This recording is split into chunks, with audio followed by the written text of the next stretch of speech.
Konferencën, ju lutem të zëni vendet tuaja.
Të nderuar pjesëmarrës, të nderuar partner ndërkombëtar, përfaqësues të institucioneve, akademisë, sektorit privat dhe komunitetit të fermerëve, i nderuar Kryeministri i Republikës së Kosovës, zotëri Albin Kurti, i nderuar ushtrues detyre i Ministrisë së Bujqësisë, Pilltarisë dhe Zhvillimit Rural, zotëri Imri Demelezi, e nderuar zonja Astrid Vejn, drejtoreshe Karitasi Zvicran në Kosovë, të nderuar përfaqësues të donatorëve, projekteve zhvillimore dhe kompanive partnere. Mirë se erdhët në konferencën e 10 të mjedres në Kosovë, edicion ky jubilar, i cili shënon një dekadë të tërë angazhimi, transformimi dhe progresi. Ky edicion nuk është thjesht një konferencë, për ne është një pikë historike. 10 vite punë, sfida, 10 vite rezultate konkrete, që nga një sektor i vogël ka ndërtuar një industri që sot pozicionon Kosovën në hartat evropiane të prodhimit të mjedrës. Nga një kulturë pothuajse e panjohur, mjedra sot është shndruar në një nga historitë më të suksesshme të bujqësisë kosovare, duke arritur rreth 1000 hektar të kultivuara dhe duke krijuar një zinxhir të konsoliduar të prodhimit, përpunimit dhe eksportit. Ky sektor ka ndikuar drejt për drejt në të ardhurat e mira familjeve rurale, ka krijuar vende të reja të punës, ka tërheq investime dhe ka ngritur eksportin kosovar. Tema e këtij viti, inovacioni dhe qëndrueshmëria në kultivimin e mjedrës në një periudhë ndryshimesh, vjen në një kohë kur sektori po përballet me ndryshime të reja. Kërkesa për varietete më rezistente, ndryshimet klimatike, presionet e tregjem ndërkombëtare, si dhe qasjen e re teknologjike. Në këtë sallë kemi ekspert që po udhëheqin këtë tranzicion, prodhues, përpunues, kompani vendore, profesor e student, institucione publike dhe partnerët tonë strategjik. Nëse 10 vitet e para ishin faza e themelimit dhe rritjes së sektorit, dekada e dytë duhet të jetë dekada e inovacionit, profesionalizmit dhe transformimit. Unë jam Lindita Ibishi, sekretare gjenerale e Shoqatës Nacionale Mjedra e Kosovës dhe kam nderin t'ju udhëheq në këtë program të rëndësishëm.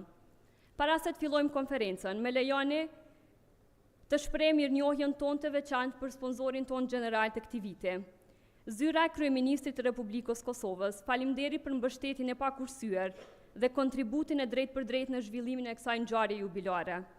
Po ashtu falenderojmë sinqerisht të gjithë sponsorët dhe partnerët tonë mbështetës, donatorë ndërkombëtar si Karitasi Zvicran dhe Gizi Gjerman, si dhe banka dhe kompanitë të tjera vendore.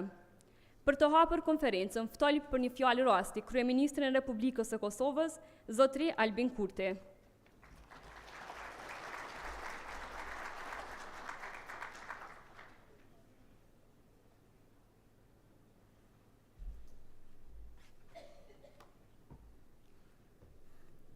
I nderuar e zotëri Imri Demelezi, ushtrues detyre i Ministrit të Bujqësisë, Pilltarisë dhe Zhvillimit Rural, të nderuar zotëri Bejtush Gashi dhe Kujtim Lepaja, kryetar bordi dhe drejtor ekzekutiv të Shoqatës Mjedra e Kosovës, e nderuar zonja Astrid Vejn, drejtore e Karitasit Zvicran në Kosovë, i nderuar i profesor Endrit Kullaj nga Universiteti Bujqësor i Tiranës, të nderuar përfaqësues të institucioneve, të nderuar partner zhvillimor, kompani eksportuese dhe ekspert ndërkombëtar, të nderuar fermer, gra e burra të tokës, të nderuar të pranishëm.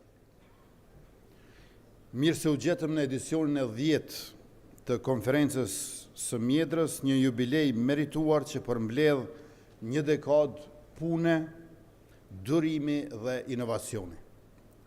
Këtë vit kemi mbi 350 pjesëmarrës, fermer, institucione, partnere, kompani eksportuese. Kjo sallë tregon qartë se frutat e imta nuk janë kulturë e vogël, por janë një sektor i madh me ambicie, ndikim dhe me shifra. Këtë vit pjesë e kësaj konference janë edhe 30 fermer nga Shqipëria, të cilët kanë nisur të kultivojnë mjedrën sipas modelit Kosovës. Një model i konsoliduar nga Shoqatra Mjedra e Kosovës, me mbështetje profesionale në këshillim, organizim të sektorit dhe në ngritjen e standardeve prodhuese. Kosova sotme është një histori suksesi që po forcohet nga viti në vit. Një vend më i sigurt në Evropë, me institucione që profesionalizohen, me sundim të ligjit në rritje dhe me financa publike të shëndoshë. Kjo performancë nuk është rastësi, është rezultati reformave të qëndrueshme, bashkëpunimit me partnerët tonë ndërkombëtar dhe përfshirjes reale të gjitha komuniteteve. Sot Kosova shfaqet si partner i besueshëm euroatlantik, i përafruar me politikat e aleatëve, me rritje ekonomike solide, bankë qendrore moderne, sistem financiar të kapitalizuar mirë dhe me paqe e siguri e cila është përmbajtësore. Kjo klimë stabiliteti, transparence dhe parashikueshmërie është arsyeja pse sektori i frutave të imta, mjedra, dreza e borenica, po gjen tregje të reja, çmime më të qëndrueshme dhe kontrata afatgjate, duke e kthyer suksesin demokratik e ekonomik të vendit në të ardhura të prekshme për familjet tona rurale. Thuhet se sekreti i suksesit në fermë është kombinimi i tokës pjellore me politikat mençura, standarde të larta, më pak burokraci, ujitje të mirë dhe kontrata të ndershme për fermerin. Dhe kur këtyre ushtoj partneritetin e qëndrueshëm mes shoqatës, qeverisë dhe tregut, atëherë vjelja nuk është vetëm e mirë, por e sigurt sektori më konkurrues dhe me të ardhura më të qëndrueshme për familjet tona rurale. Sot Kosova ka ngritur një zinxhir të plot për frutat e imta, nga pemishtet të qendrat grumbulluese, përpunues e eksportues gjithandej, të cilët e kanë shndërruar bashkëpunimin në avantazhin ton më të madh konkurrues. Pra jemi më konkurrent për shkak se bashkëpunojmë më shumë. Aktualisht në gjithë vendin kultivohen rreth 1000 hektar, me mjedra rreth 180 hektar me borenica, një bazë e fortë që e kemi rritur vit pas viti. Edhe kur vjen puna të shifrat, kemi arsye për optimizëm. Zgjerimi i shpejtë i sipërfaqeve me mjedër ka qenë shembullor, nga rreth 20 hektar në vitin 2011 në rreth 1000 hektar së vjet, duke e bërë mjedrën një nga kulturat bujqësore me përfitimin mesatar më të lartë për fermer. Diku rreth 96% e prodhimit ton eksportohej, pasi konsumi i brendshëm ishte shumë i ulët. E sot fal rritjes së ndjeshme të kërkesës nga qytetarët tonë dhe orientimit drejt ushqimit të shëndetshëm, eksporti është rreth 75%. Pra eksporti dominon konsumin e brendshëm, po jo aq shumë sikur dikur, 96 me 4%, tash është 75 me 25%. Ndërkaq pjesa tjetër konsumohet si në tregun vendases të Shqipërisë, pra një zhvillim pozitiv që tregon se familjet tona në përgjithësi po konsumojnë më shumë produkte cilësore vendore. Andaj edhe konsumimi i frutave të imta është i rëndësishëm jo vetëm për bazën ushqyese, por njëkohësisht edhe si faktor shëndeti. Dhe në këtë kuptim, Qeveria e Republikës Kosovës, unë si kryeministër, jemi të interesuar që të vazhdojmë t'ju mbështesim gjithnjë më shumë. Pavarësisht rritjes së konsumit të brendshëm, me gjithë këtë, pjesa më e madhe e prodhimit të gjithë dimë se shkon për eksport, duke gjeneruar rreth 10 milion euro të ardhura dhe duke mbajtur mbi 2500 vende pune përgjatë zinxhirit. Kjo është ekonomi reale për familjet tona. Ndërkaq sezoni këtij viti për borenicën e kultivuar shënoi rritje të prodhimit rreth 15% krahasuar me vitin 2025, me rreth 4 milion euro qarkullim, dhe ky sinjal i qartë se ky nën sektor po forcohet me avantazhin ton të daljes së hershme në tregjet europiane. Edhe në rastin e borenicës, sikurse në rastin e mjedrës, është rritur edhe eksporti, por edhe konsumi vendor. Gjithashtu sipërfaqja e kultivuar me drellza është shtuar në mënyrë të qëndrueshme nëpër vite. Në vitin 2004 kanë qenë vetëm 14 hektar. e mbi 200 hektar janë këtë vit. Një zgjerim që pasqyron interesin dhe kthimin e mirë nga kjo kulturë. Këto nuk janë thjesht shifra, numra, janë histori investimesh, zhvendosi drejt kulturave me vlerë të lartë, ngritjet kapaciteteve frigoriferike dhe certifikimesh cilësie, janë prova se bashk, fermer, shoqat, sektor privat, komunat, ministrit dhe partnerët mund të kalojmë nga potenciali në performancë. Si qeveri, prioriteti ynë është të japim këtij sektori mundësinë të fluturojë edhe më lart, edhe më gjerë, por me rrënjë të forta në standarde dhe në qëndrueshmëri. Këtij qëllimi i shërbejnë 3 politika praktike. E para, financim i mençur për prodhim e përpunim. Do të vazhdojmë mbështetjen për pemishte të reja, sisteme ujitje, rrjeta kundër breshrit dhe modernizim të zinxhirit të ftohtë që cilësia made in Kosova të ruhet nga ara deri te rafti. E dyta, qasja në tregje. Me shoqatën dhe ngrumbulluesit do të ndihmojmë në forcimin e prezencës ndërkombëtare, përfshirë edhe përmes prezencës në panajire ndërkombëtare, aty ku marka Kosovo Berries po fiton terren çdo ditë e më shumë. Dhe e treta, standardizim dhe certifikim. GAP dhe HACCP dhe gjurmshmëria nuk janë thjesht etiketa, janë çelësi e çmimeve më të mira dhe i kontratave afatgjatë. Raportet e sektorit tregojnë adoptim rritit praktikave moderne dhe të pajisjeve të automatizuara. Në këtë rrugë, shoqata Mjedra e Kosovës ka luajtur një rol kyç si nyje e cila e lidh fermerin me qendrën e grumbullimit, përpunuesin me eksportuesin dhe gjithë zinxhirin me standardet evropiane. Struktura e saj që bashkon prodhuesit me grumbullues, përpunuesit me eksportues, është model i mirë i vlerës së shtuar në vend për të gjitha fushat e ekonomisë sonë. Sot, teksa festojmë edicionin e 10, dua të falenderoj çdo fermer që zgjohet para agimit, çdo punëtore që mbush arkën me kujdes, çdo teknik që mban në formë frigoriferët, çdo partner që hap dyert treja të tregjeve. Faleminderit shoqatës për punën e palodhur, partnerëve zhvillimor për mbështetjen e vazhdueshme dhe institucionet tona për bashkërendim të përgjithshëm.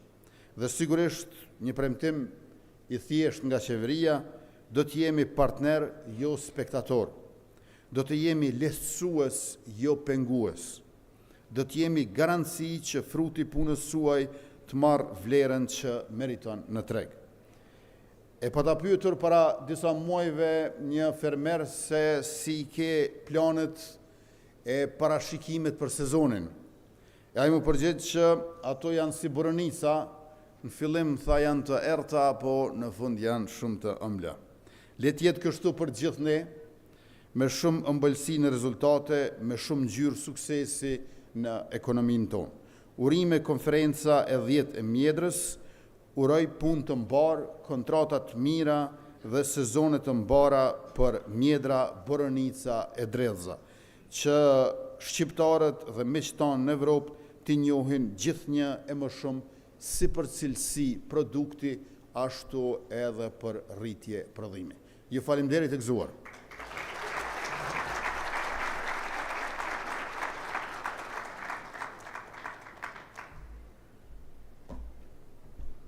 Faleminderit Kryeministër për fjalët dhe mbështetjen institucionale. Tani ftoj ushtruesin e detyrës së ministrit nga Ministria e Bujqësisë, Pulltarisë dhe Zhvillimit Rural, zotëri Imrit Demelezi, për adresimin e tij.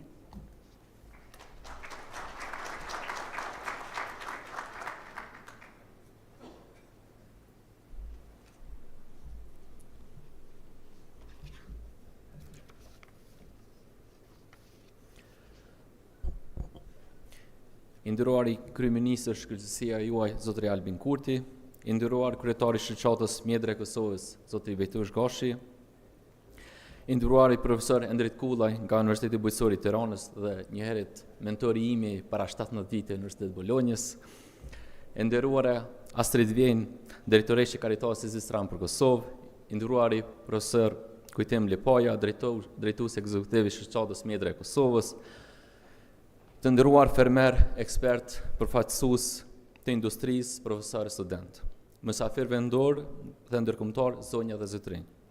Është nderit i veçantë sot me ju të jemi në konferencën e 10 jubilare të ndërkombëtare të mjedrës Kosovës. Konferenca e vetme nga sektori i bujqësisë apo agroshqimor që i bën 10 vite. 10 vite rrugtim tregon 10 vite sfida, po tregon më shumë të sukses. Sot kjo konferencë zhvillimore sektoriale është platformë nivelit evropian me pjesëmarrje të gjerë të ekspertëve, të fermerëve, kompanive dhe mbledhësve ndërkombëtar. Mjedra si një kulturë relativisht e re për ne, për Kosovën, tregon një histori suksesi në rritje dhe shembull edhe për sektorët e tjerë. Shoqatra nacionale Mjedra e Kosovës me përkraje edhe nga donatorët sikur se Caritas, ADA, GIZ, CARE, USAID, ka sjellë inovacione, kultivar të rinj, promovime, implementim të standardeve të sigurisë ushqimore, vizita studimore jashtë vendit, po ashtu ka sjellë shemboj e shkëmbime me botën këto në Kosovë përmes edhe kësaj konference. Dhe mbështetje, po ashtu shërben si shërbim të vazhdueshëm për fermerët në zonat rurale. Prandaj duke marrë si shembull për përfitimet që të gjithë ne po marrim nga njëri tjetri në këto pak konferenca të sektorit agroshqimor në Kosovë dhe duke pas suksesin e sektorit të mjedrave, po edhe sektorit të tjerë të cilët përmes konferenca po shkëmbejnë informatat, që në janar ne do të fillojmë diskutimet për organizimin e javës së konferencave në bujqësi. Nëse do të arrijmë të bëjmë, edhe sigurisht që mund ta bëjmë, do të jemi vendi i parë në rajon që organizon javën e konferencave të bujqësisë. Sepse Kosova duhet të njihet me prodhime me vlerë të shtuar, të kualitetit premium, sepse këtë mundësi na e ka dhënë natyra. Andaj ne duhet të bëjmë investim në dije, investim në inovacion dhe investim në zhvillim.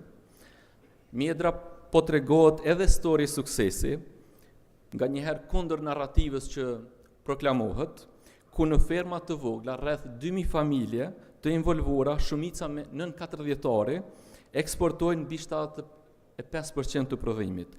Prandaj kjo histori e suksesit me ferma të vogla dhe involvim të shumë familjeve dhe bizneset të reja në sektorin e mjedrës tregon se fermave të vogla e atyre të reja në sektorin agroshqimor duhet e do t'i kushtohet kujdes shtesë.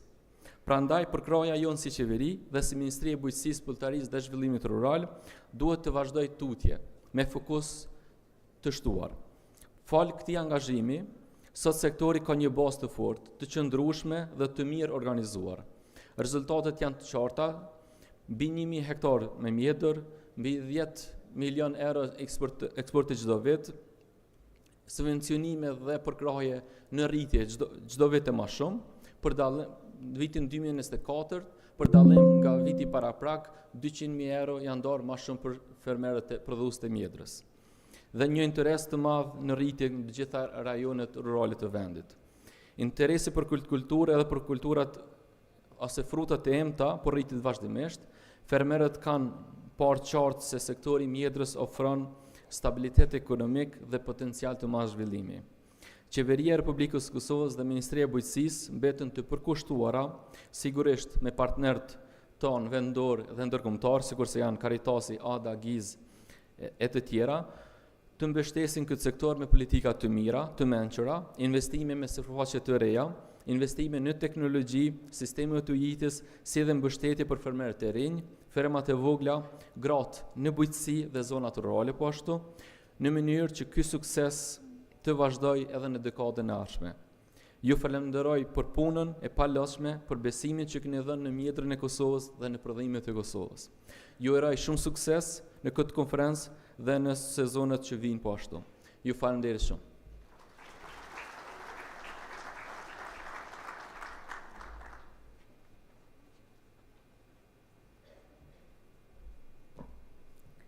Faleminderit zotëri Demelezi për fjalën tuaj edhe për mbështetjen. Tani ftoj zonja Astrid Ven, Drejtoreshe Karitasit Zvicrane në Kosovë për fjalën e saj të rastit.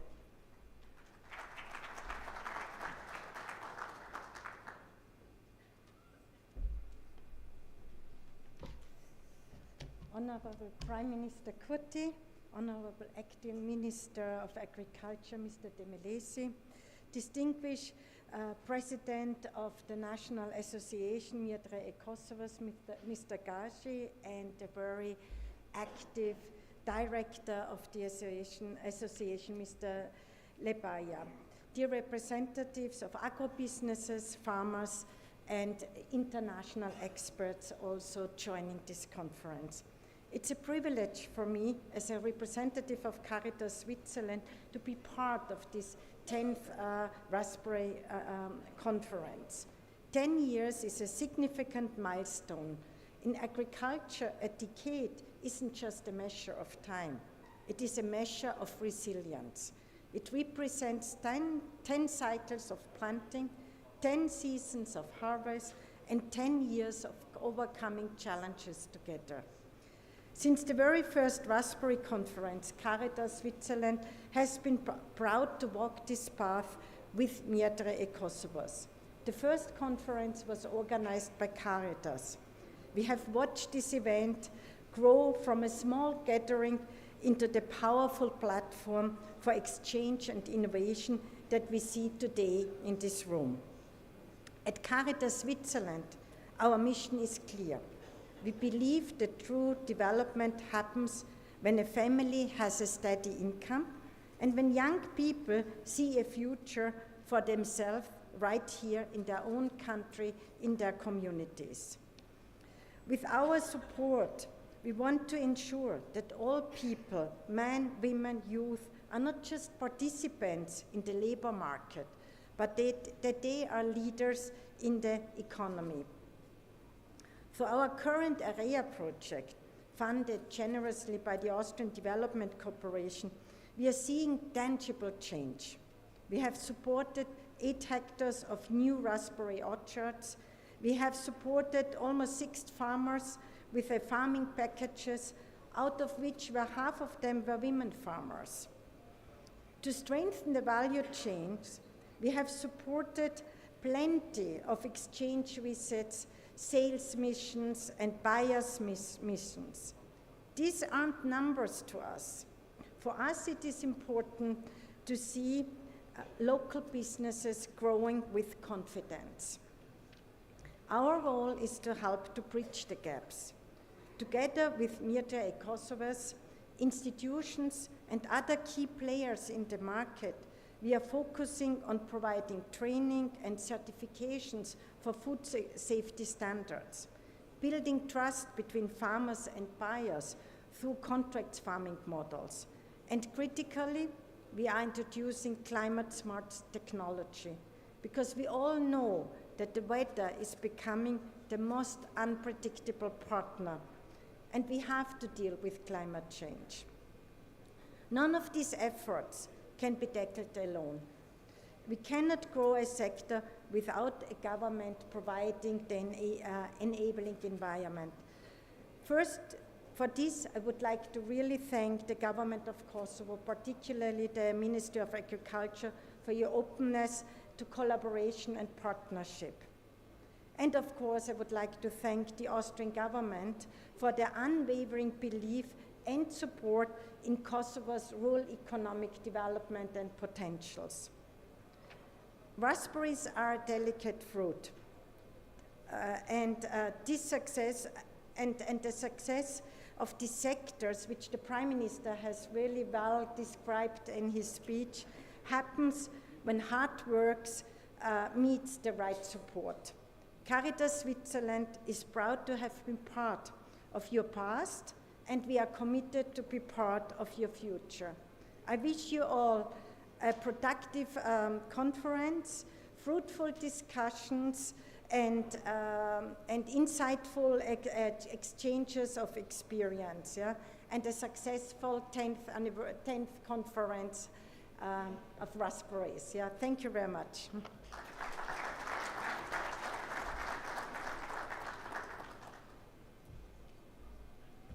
Thank you for your speech and your support.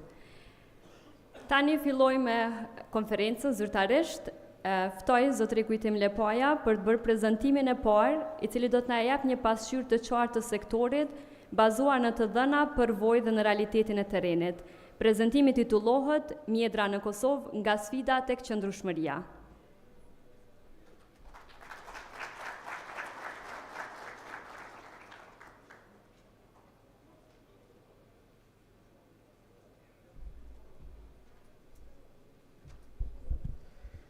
Përshëndetje për gjithë, edhe njëherë mirë se vini në konferencën e 10 që Shoqata Nacionale Mjedra e Kosovës është duke organizuar, edhe si çdo vit unë do të flas për industrinë e mjedrës Kosovë, për suksesin, sfidat edhe të ardhmen.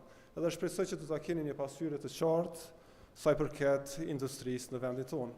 Po si ka qenë viti 2025, normal që në fillim kemi thirrë kuvendin, kemi një kryetar të ri shoqatës. Çmimet kanë qenë më të larta prej që kultivojmë mjedër në mënyrë komerciale nga viti 2010. Sfidat janë të vazhdueshme të sektori, sidomos ato klimatike, mirë po dhe interesi ndërkombëtar, sidomos I kompanive, është rritur për të blerë produktin tonë. Pra, jemi edhe me disa pilot projekte për të adaptuar në ndryshimet klimatike. Pra, në janar, thirrëm kuvendin, nga kuvendi u propozuan 3 kandidat, me votat fsheft u zgjodh Bejtush Gashi me një vot më shumë, e mandej bordi u formu prej 9 personave dhe tash Instituti Shoqata Mjedra Kosovës nuk është më vetëm e mjedrës, është edhe Boronicës, edhe Drezës, edhe Aronis, edhe gjitha fruta tjerë. Po si ishte viti 2025, ne e konsiderojmë që ka qenë një vit mjaft I suksesshëm, për arsye se fermeri ka dorëzuar pikë grumbulluese 1 kg mjetër me 4 euro dhe cent, mesatarja e eksportit ka qenë 5 euro e 80 cent. Do thonë asnjë kulturë bujqësore tjetër në Kosovë nuk mund t'i sjellë të ardhura për njësi të vogla sipërfaqe. Ne dimë që I kemi 2 lloje të kultivarëve. Kemi kultivar vjeshtor, kemi dhe kultivar pranveror. Pranver, me të vërtet, kemi pasur pemishje të shëndosha, me pritshmëri të lartë në rendimente, mirë po është vënë vera, kanë qenë temperatura dikun rreth 43 gradë Celsius, që ra cilësia, ra prodhimi, mirë po fillimi gushtit, prap ran temperaturat u stabilizu një mënyrë prodhimi, pemishtet e reja, sidomos ato që janë mbjellën vitin 2024, arritën deri në 30 ton rendiment për njësi sipërfaqe. Pemishtet e vjetra me rendimente të ulta, vera u shty, mirë po edhe bora na roherët. 25% e prodhimit në ngeli pa u vjel. Mirë po bora u largu, po prap filloi vjelja, mirë po jo në ato pritshmëri që ne I kishëm. Sa përket kultivarëve pranveror, nëse krahasojmë 2024-2025, 2024 kemi pasur shumë probleme me ngricat pranverore. 2025-ën pemishtet tona kanë qenë mjaft të shëndosha. Ka hyrë ma vonë fritdhënia, që nuk mbahet mend ndonjëherë që kultivarët pranveror të vjelen në gusht. Pra, nuk ishte ujë mjaftueshëm, sepse kultivarët pranveror ujitën më pak se zakonisht vjelen në majën qershor. Mirë po, pasi u shty vera, atëherë fruti ke më I vogël, një fatkeqësi natyrore, më themi breshri, goditi, shtërpsën, që e shkaktoi një reçan vogël këtë vit, sigur se vitin e kaluar që e goditi reçanin dhe ne si vjet nuk I kishim 100 hektar me mjedër si rezultat I atij dëmi. Kjo është tabela e sektorit mjedrës nga viti 2011 deri në vitin 2025. Edhe nëse bëjmë një krahasim 2025, 2017, ku 2017 kanë qenë 7.000 ton, prodhim këtë vit kemi 2.050 ton. Normal që gjithmonë ka qenë lehtë na për mi marrë dhanat nga pikat grumbulluese, se është eksportuar 96%. Mirë po tash po ngel brenda, edhe po eksportohet edhe në Shqipëri që s'po kemi ndonjë argument. Mirë po konsiderohet që edhe 700 ton tjera prodhim janë të mjedrës që ngelin në vend, që është një lajm shumë I mirë se po konsumojmë shëndetshëm. Pra, eksportet si vjet kanë qenë diku rreth 12 milion euro, që është një shifër mjaft e madhe për sipërfaqet të cilat ne I kultivojmë. Po, duke I parë çmimet, u rrit edhe interesi. Kështu që ne edhe kemi pilotu projekte, për herë parë kemi mbjellur pemishtet mjedres në vazo, për tregun e frest. Edhe shumë të tjera do të mbjellën në pranverën e vitit tashëm. Do të jenë dikun rreth 50 hektar, ku do të mbjell komuna e Pejës, komuna e Podujevës, Karitasit i Stran e shumë individ të caktuar. Pra do të mbjellin edhe në vazo, edhe në tokë, me kultivaret tashmë që i kemi testuar më të rit, Easy Star edhe Easy Rock, që janë nga Molari, nga Italia. Po ku dëshirojnë ne me dalë në këto 6 vitet e ardhshme, ka viti 2026 dhe në vitin e 2032. Interesi është i jashtëzakonshëm, për arsye se në rrjetet tona sociale vazhdimisht na shkruajnë edhe kërkojnë informata fermerët për të ngritur sipërfaqe të reja. Kështu që gjithmonë bazë industrisë, bazë fermerëve lider, ata që pikat grumbulluese, ne kemi mundësi që të mbjellim edhe 1000 hektar në një periudhë deri në vitin 2032. Pra në 2026 vetëm do të mbjellëm 50 hektar. Kështu që me një rendiment minimal, me material fitanor të shëndosh, 8 tonë, edhe me një çmim mesatar në 10 vitet e fundit të eksportit 4.5 euro, atëherë gradualisht pas 7 viteve, nëse ne mbjellim 1000 hektar të tjera, atëherë do të kemi të ardhat 97.2 milion euro.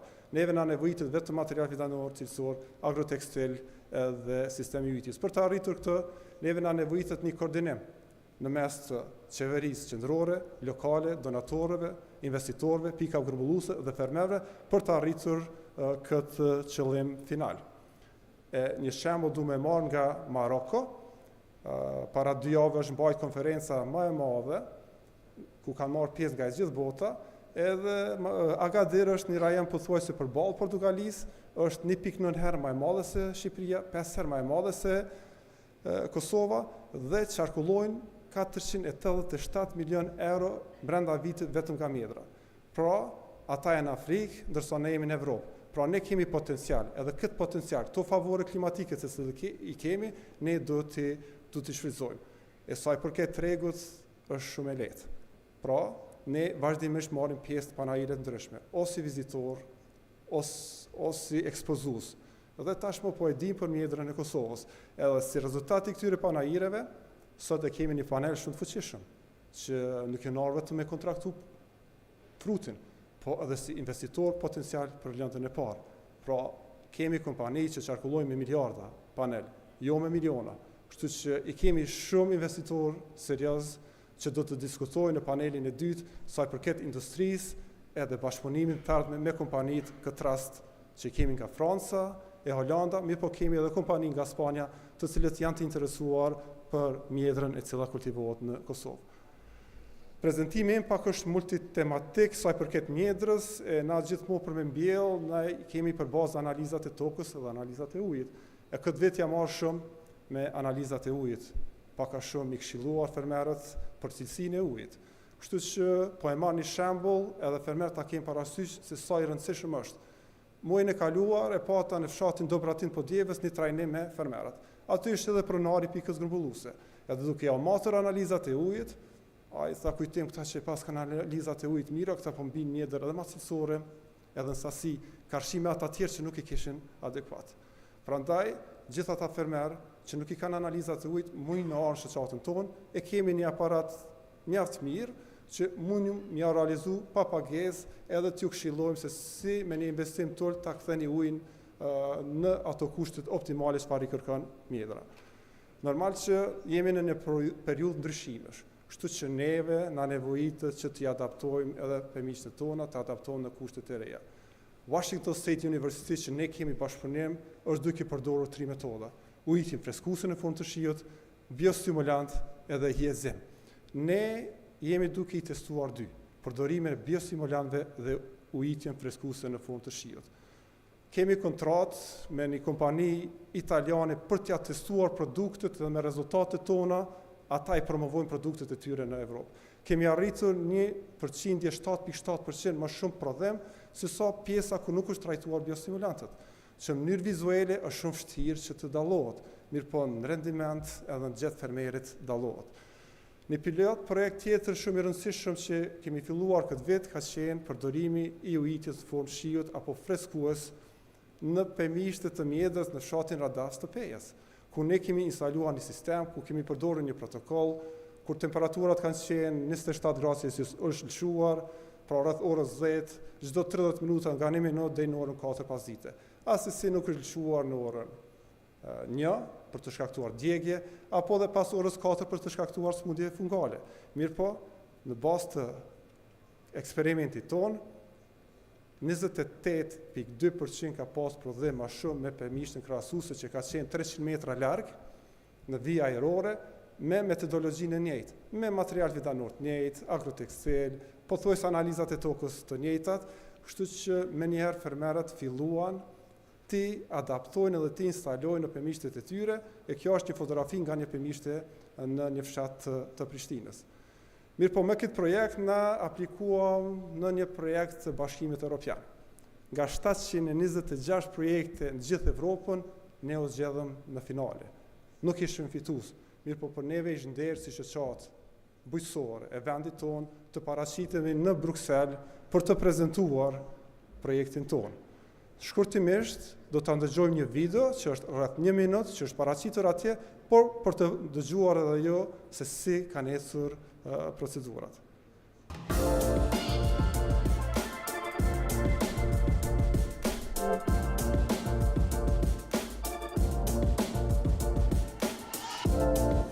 We are the National Berry Association, Raspberry of Kosovo, dedicated to promoting sustainable raspberry production throughout Kosovo. We address the impact of climate change, especially the high summer temperature, which in recent years have significantly reduced raspberry yield and quality. To solve this, we introduced a smart sprinkler system that fits local conditions. It helps reduce heat stress on the plants and uses water more efficiently. The system uses sensors for real-time monitoring, helping to reduce heat stress and increase fruit quality and yields by up to 30%. This project has boosted raspberry yields and quality, increasing farmers' income.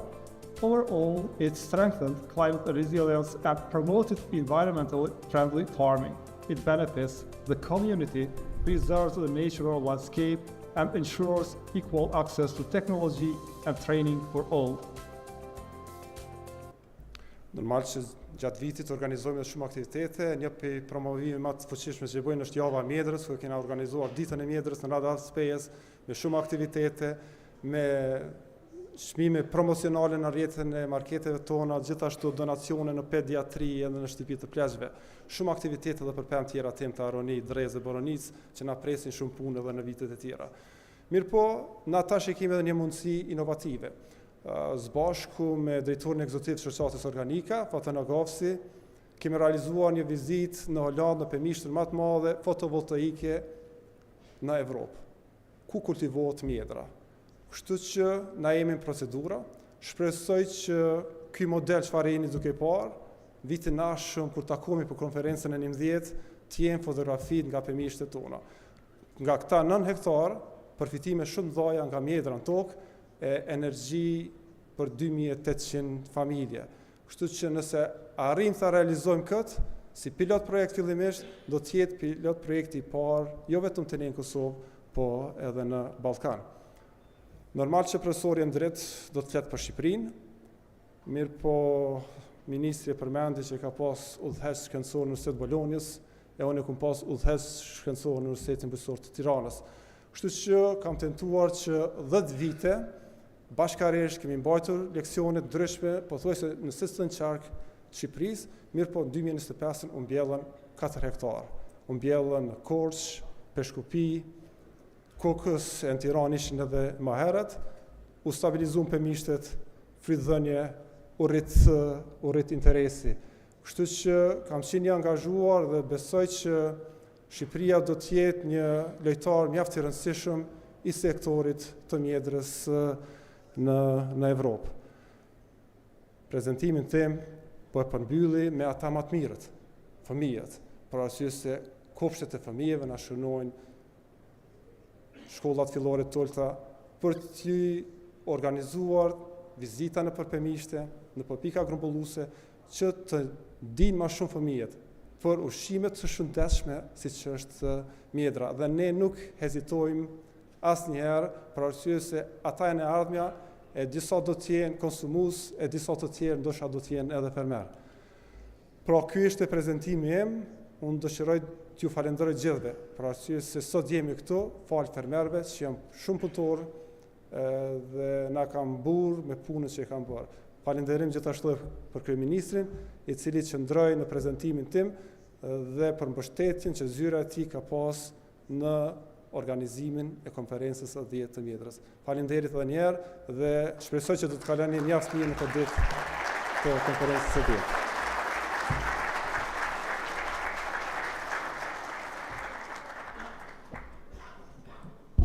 Faleminderit zot Lepoja.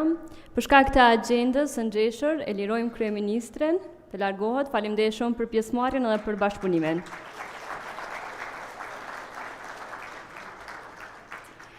Prezantimi i radhës do të sjellë perspektivën e zhvillimit të sektorit të mjedrës në Shqipëri, duke reflektuar përvojat e përbashkëta rajonale dhe mësimet që mund të shfrytëzojmë edhe në Kosovë. Ftoj para jush profesor doktor Endrit Kullaj nga Universiteti Bujqësor i Tiranës me prezantimin e titulluar Mjedrat në Shqipëri nga fillime drejt një të ardhme premtuese.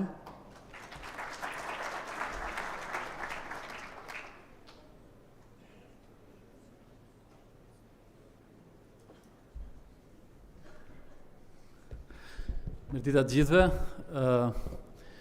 i nderuar zoti Imri, i dashur Imri, të nderuar drejtues të zyrat e Karitasit, të Gizit, partnerët të tjerë mbështetës të jo vetëm shoqatës, por të gjithë sektorit të mjedis dhe bujqësisë në Kosovë, të nderuar fermer, specialist dhe pjesëmarrës të tjerë. Është një kënaqësi e veçantë për mua, siç mund ta kuptoni, që marr pjesë kësaj here, jo si një dëgjues ose si një pjesëmarrës që shikon evoluimin e sektorit të mjedrës në Kosovë, por tashmë me një prezantim për fillimet ndoshta të ngritjes së një sektorit të mjedrës edhe në Shqipëri. Por pse mjedra në Shqipëri? Në fakt këtu kam zgjedhur disa grafik për të kuptuar pak se cili është sektori i frutikulturës në Shqipëri, i cili prodhon diku rreth 250-300.000 ton, dhe që kuptohet dominohen nga frutat kryesore, siç është molla, qershia, kumbulla, dhe më pak disa lloje subtropikale, siç është fiku e tjerë, me fillesa të arrorëve gjithashtu, por që nga grafiku duket qartë që pas një periudhe në vitet 2000 deri në vitet 2015, ku pati një rritje për shkak të mbjelljeve të reja pati një rritje të prodhimit, tashmë kemi arritur në një pikë në cilën duke mos pasur mundësi eksporti, dhe siç tregohet nga grafiku në të djathtë, praktikisht ne nuk kemi eksporte të frutave kryesore, ose nëse në disa raste ka patur eksporte në rastin e mollës, etj, kjo ka qenë kryesisht për qëllime përpunimi.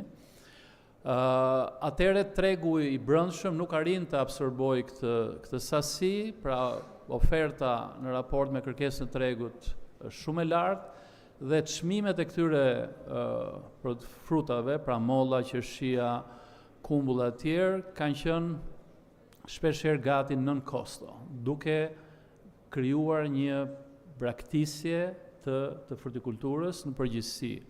Pra kjo performancë jo e kënaqshme e këtyre frutave ka bërë që të kërkohet për risi, për fruta të reja, për lloje të reja frutash. Ndaj diversifikimi është një domosdoshmëri. Ne sot festojmë ose kremi një jubilar të konferencës së mjedrës të 10, dhe përkon pak a shumë me përpjekjet tona, sidomos bashkërisht me kujtimin, që afërsisht 10 vjet më parë për të filluar për ta promovuar mjedrën, për të promovuar këto fruta të tjera. Dhe e nisëm këtë gjë duke filluar me specialistët. Për isë vërtetës në Shqipëri mjedra njihet vetëm në literaturë, po jo si një kulturë, ndryshe nga Kosova. Dhe filluam të ndërgjegjësojmë fillimisht specialistët, bëm takime me qendrën e transferimit të teknologjive bujqësore në Vlorë, që është një qendër specializuar për frutikulturën. Filluam të bëjmë takime rajonale, duke bërë prezantime, që gradualisht të ndërgjegjësojmë dhe fermerët për këto lloj mundësish e tjera. Pra për potencial të ri. Dhe më mandej duke shfrytzuar faktin që duke qenë përfshirë në bashkëpunim me donatorë në bujqësi dhe në mënyrë të veçantë me Gizin, i cili është donatori kryesor në Shqipëri që mbështet bujqësinë, që është prej më shumë se 30 viteve, filluam të përpiqemi ta bindim që ta konsideroj krahas mbështetjes që po bënte ndërkohë në fazën e parë të programit për zhvillim e qëndrueshëm rural për mollën, qershin, kumbullën, filluam të përpiqemi të promovojmë brenda tyre, brenda programit, mjedrën. Dhe arritëm që të realizojmë një vizitë studimore në vitin 2022, në fund të fazës së parë të programit të mbështetjes së GIZ, dhe në këtë vizitë studimore që disa fermerë të frutikulturës në Shqipëri mundën të njihnin nga afër kulturën, sektorin, pemishtet, pikat grumbulluese, teknologjitë e tjerë. Dhe falë edhe studimit të mëtejshëm që kujtimi realizoi për GIZ-in, u përfshi mëtej në programin e dytë. Në fakt, duhet përmendur që fillesat e kultivimit të mjedres në Shqipëri janë pak më të hershme, ka pasur disa iniciativa pionere, siç janë për shembull Manjola Afizi në Tiranë, që ka 2 hektar mjedra në Sera, apo Albert Qela në Tropoj, familja Shkoza në Divjak, apo Sentiliana Marku në Vaun e Dejes. Pra këto ishin disa iniciativa individuale të cilat kishin nevojë për një zhvillim të mëtejshëm. Dhe fatmirësisht në 10 në shtator ne programi GIZ-it bëri një thirrje, pati një interes, së bashku disa ekspertë bëm një vlerësim teknik, ekonomik, social të këtyre kandidatëve ose aplikantëve që donin të përfshihen në këtë pilotim të mjedrës, dhe siç mund shikoni, harta tregon të gjithë vlerësimet që u bën, por me ngjyrë të gjelbër janë ata që u përzgjodhen dhe që janë këtu bashkë me ne sot në këtë konferencë nga kjo, dhe këto janë kriteret teknike që përdorëm. Ashtu siç u përmend, bëm analizat e tokës, të ujit, për të siguruar që fermerët të nisnin pa pengesa dhe pa frenimet mëtejshme. Dhe në fakt, këtu kemi qenë një vit më parë me fermerët që u përzgjodhen në këtë pilotim, të cilët e shprehu në mënyrë figurative, po ecnin drejt një shtegu të panjohur, por jo vetëm, por me një udhë rrëfyes, me përvojë, siç është shoqatra e mjedrës Kosovës. Dhe unë, si thua, kënaqësia ime e veçantë është që përgjithsisht ne kemi marrë asistencë të huaj nga vende europiane ose më gjerë, por thash, më vjen shumë mirë që kësa here përvoja, eksperienca, ekspertiza, gjithçka vjen nga Kosova. Në këtë projekt, sepse tashmë Kosova, siç u prezantua dhe nga kujtimi, ka një sektor mjedre shumë profesional, shumë të organizuar, shumë të konsoliduar, dhe fatmirësisht në këtë proces neve na shoqëronte përvoja e këtij sektori. Patëm mbështetje, fermerët që u zgjodhen për pilotim në Dibër dhe në Kukës, 8 në Dibër dhe 4 në Kukës, patëm mbështetje për të mbjellë një sipërfaqe deri në 4 dynym, pra 0,4 hektar, me fidan cilësor të certifikuar, të kultivarëve Delniva, Izirok, Izistare, Rosadira, një përzgjedhje ndërmjet kultivarëve për treg të freskët, por dhe përdorim për ngrirje, pra të dyfisht, me sisteme ujitje me pika, me agrotekstil, me bardhë fisnikëruar e tjerë, por akoma më rëndësishme me një këshillim para çdo hapi teknologjik që ata do të jidhnin nga kujtimi, dhe siç e shikoni, këto ishin fillesat. Dhe siç u përmendë në prezantimin e mëparshëm, ndryshimet klimatike janë tashmë një faktor i rëndësishëm që ndikon në teknologji dhe falë mbështetjes përsëri të GIZ u bë mundur edhe një monitorim sidomos për qëllimet e ujitjes, por edhe përgjithsisht për sa i përket kushteve klimatike nëpërmjet një platforme i rig optimal, e cila pati mundësi që të gjithë fermerët nëpërmjet aplikacionit të mundet të monitoronin gjendjen e ujit në tokë dhe të programonin ujitjen. Çdo fidan i mbjellë është një gur themeli për të krijuar një zinxhir vlere të ri, një sektor të ri në Shqipëri që shpresoj që me këtë pilotim dhe duke uruar që politikbërja pra ndihma shtetërore të vijojë pas mbështetjes të pilotimit nga donatori, vërtet neve të nisim këtë sistem të ri. Dhe mjedra kthehet tashmë një kulturë të re bujqësore, e cila jep vlerë tokave që janë në zona malore të pafavorizuara, të cilat nuk kanë një potencial tjetër, ose kultura tjera nuk mund të japin një rentabilitet ekonomik, sepse sipërfaqet janë shumë të vogla. Çdo kulturë tjetër e bimësharash e tjerë tashmë nuk përbën me interes, nuk gjallë interes për të mbajtur të rinjt në bujqësi, madje as edhe ata që janë si thuaç në moshë të vjetër dhe nuk kanë një alternativë të re. Por edhe një zinxhir vlere shumë të shkurtër, pra direkt nga ferma. Këtu janë pemishte mjedre në Maqellar, te Rolandi, te Rexhepi e tjerë, të cilët praktikisht duke qenë pranë qytetit i shitën të gjithë mjedrat e tyre drejt për drejt me familjet në qytet të cilat duke kaluar rrugës porosisin, bënin porosi për familje. Pra një zinxhir vlere i drejt për drejt duke siguruar të ardhurën maksimale nga fermerët. Dhe madje ishte surprizë që në vitin e parë, duke qenë se në zonë, në Dibër, ka një agroturizëm që quhet Nëna Dashuri dhe në fakt një prej fermerëve të pilotimit, Fabiani, është pjesë ose e këtij investimi e familjes tij, filluan që krahas produkte të tjera të përpunuara dhe reçeli mjedrës të kthehej në një tërheqje, në një produkt interesant, të themi në këtë rast.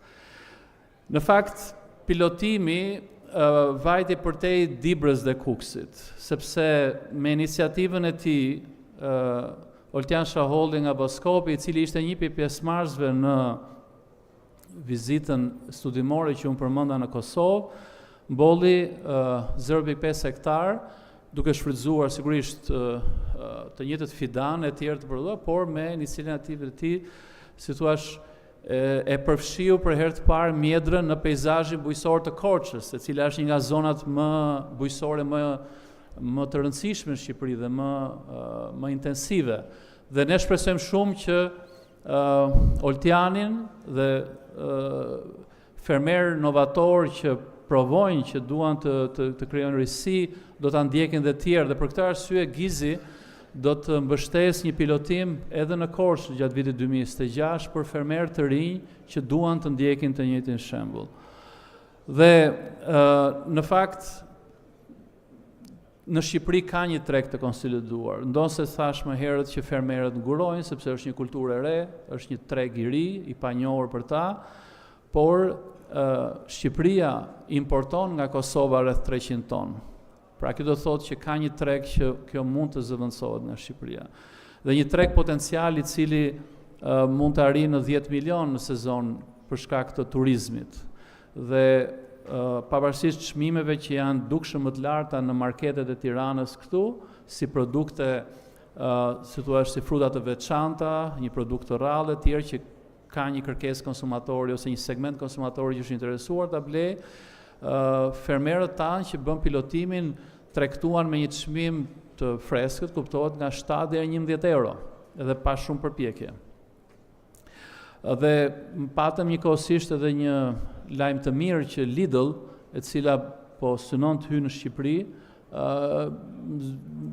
mësoi në një farë mënyre që në Shqipëri filloi kultivimi i mjedrës dhe është afruar për të mundësuar kontraktimin, me qëllim që ndoshta të heqi dhe ngurimin që mund të kenë fermerët më tej për të zgjeruar vetë. Dhe nga ana tjetër, eksporti, në këtë rast drejt Kosovës, është i mundur. Ne me kryetarin e shoqatës me zotin Betushu takuam vitin 2022 me grupin dhe ai shpreu interesin që çfarëdo sasie mund të prodhojë Shqipëria, ne mundet fare lehtë që ta blejmë, ta importojmë. Pra, mendoj që pavarësisht përfshirjes drejt për drejt, emocionale e tjerë, gjykimi është ende i ftohtë për të thënë që mjedra ka një të ardhme premtuese në Shqipëri dhe këto pilotime që bën treguan rezultate shumë të mira, si një kulturë për sipërfaqe të vogla, për ferma të vogla, familjare, dhe që është ajo praktikisht që është ferma shqiptare. Planifikojmë tani që të bashkarisht në grup me përvojën e Kosovës dhe me mbështetje të GIZ-it të vazhdojmë certifikimi Global Gap për të pasur një qëndrueshmëri, për t'i ofruar dhe më tepër garanci klientëve blerësve siç është Lidl. Dhe së shpejti, besojmë në fillim të vitit të ardhshëm, edhe Shqipëria do të ketë shoqatën e mjedrës, kështu që 2 shoqata si motra, unë mendoj që do të kemi, për mendimin tim, shoqata e mjedrës është nga modelet më të mira të shoqatave të profilizuara se si kanë ngritur dhe si kanë mbështetur një sektor, dhe prandaj është një model i mirë për ne. Dhe shpresoj që fermerët edhe të bashkë investojnë në vjelje. Unë i falenderoj dhe është kënaqësi dhe shpresoj që në konferencën e ardhshme të kem mundësi për të treguar më tepër rezultate për Shqipërinë. Faleminderit edhe një herë për ftesën dhe mundësinë.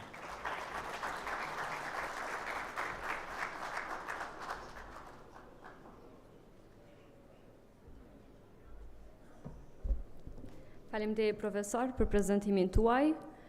Paneli i parë i ditës do të fokusohet në rolin e tregjeve ndërkombëtare dhe në mënyrën se si ndryshimet globale po ndikojnë sektorin e mjedrës në Kosovë.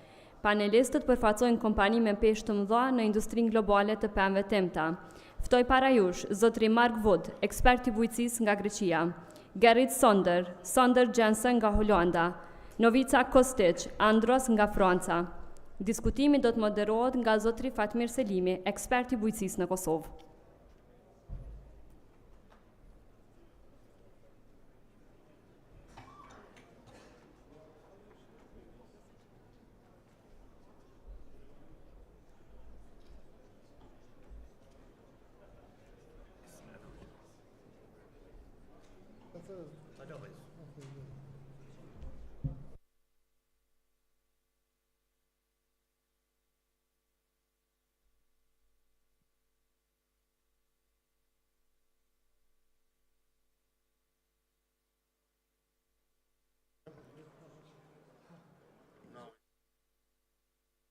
Okay. Okay. For the answer.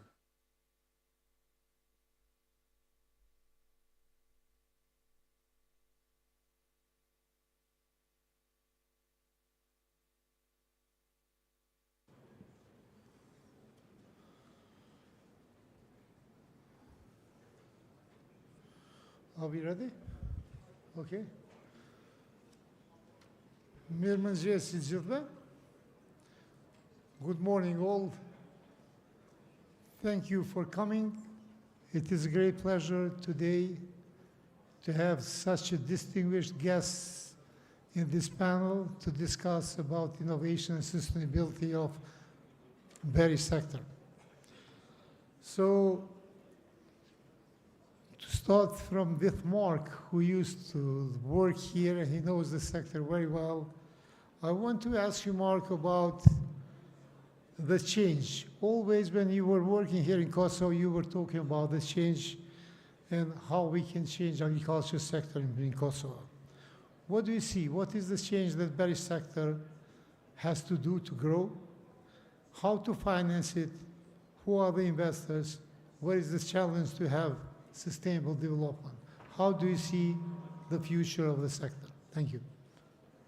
Thanks, Fatmir. That was a long question. Let me see if I can do justice to that. First of all, the change that we need to see. I was interested in Kwitim's presentation and the presentation from the ministry about where we are going, because change takes us somewhere, right? So where are we going? Kwitim, you mentioned that the sector is looking for another 1,000 hectares in the next 5 or 6 years. But also in the data that you presented to us, we saw that we have been at 2,000 hectares. In 2018, we were at 2,000 hectares. This year we're at 1,000 hectares. So the change is we are going back to 2,000 hectares, but with a difference. What's the change that we need to see to make the difference, to make it resilient, to make the industry stable, resilient, and continuing to grow? One of the things we've seen is that in 2018 we had 2,000 hectares, but not everybody was committed. Not everybody was confident. We know that in 2018, many growers were just chasing the elusive money. It looked like a good deal. It looked like something that was worth going for. But now we see, and we can look at the data, we see that the farmers that are producing raspberries now are professionals. They're committed. They're courageous. They have confidence. And that's actually something that we need to see, because going back to 2,000 hectares, building on where we are now, is the change that will see the industry grow from 12 million in exports to 25 million euros in exports over the next 5 years. That change is going to be driven by professionalism. It's going to be driven by innovation. Innovation not only in production, which we can see coming across absolutely clearly in the presentation so far this morning. Kosovo is taking the lead in the Balkans in innovation, in production, in resilience, in climate-smart agriculture. That's fantastic. Now what changes do we need to see? We need to see changes in innovation in finance. The bankers are here. What have we got? We've got a professional industry. We've got an industry now that's integrated into an ecosystem. Look around us. What do we see? Look at the sponsors of this program. Private sector are there. Look out the back. Look at the conversations taking place right now. Innovation, innovation, innovation. And that's going to bring us the resilience we need. So innovation from the public sector, from the ministry, innovation in what support, innovation in policy, flexibility in these things.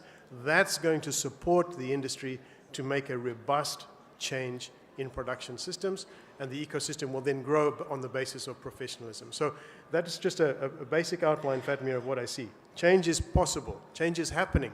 We now need to consolidate that change within the ecosystem that's represented in this conference today. Thanks. Thank you, Mark. As always, positive. Mr. Sonder, we'd like to ask you, you have worked in the region and you have experience as well with work regionally, so we would like to see what are the key lessons that you have learned working with berry sector in the region? Where do you see some of the opportunities that Kosovo could probably utilize? And if you would look potentially to invest in Kosovo, what do you think that we should do in order to partner with you? I would say that I'm more than 35 years in this business. I have been in this business from the time that it was still a socialist economy, in the time that all the product was coming through national organizations, it was exported.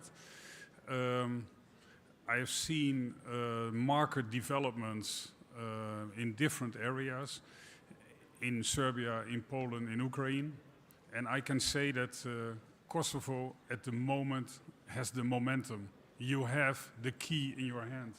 This is the moment that you can catch the market. From what I can understand, and I have to say, I'm the first time in Kosovo, so I'm only looking from abroad. I'm more organized in Serbia. I know the Serbian market, but at the moment where we are standing today, the market is totally became unstable, unorganized. It became a market of speculators on the sales side.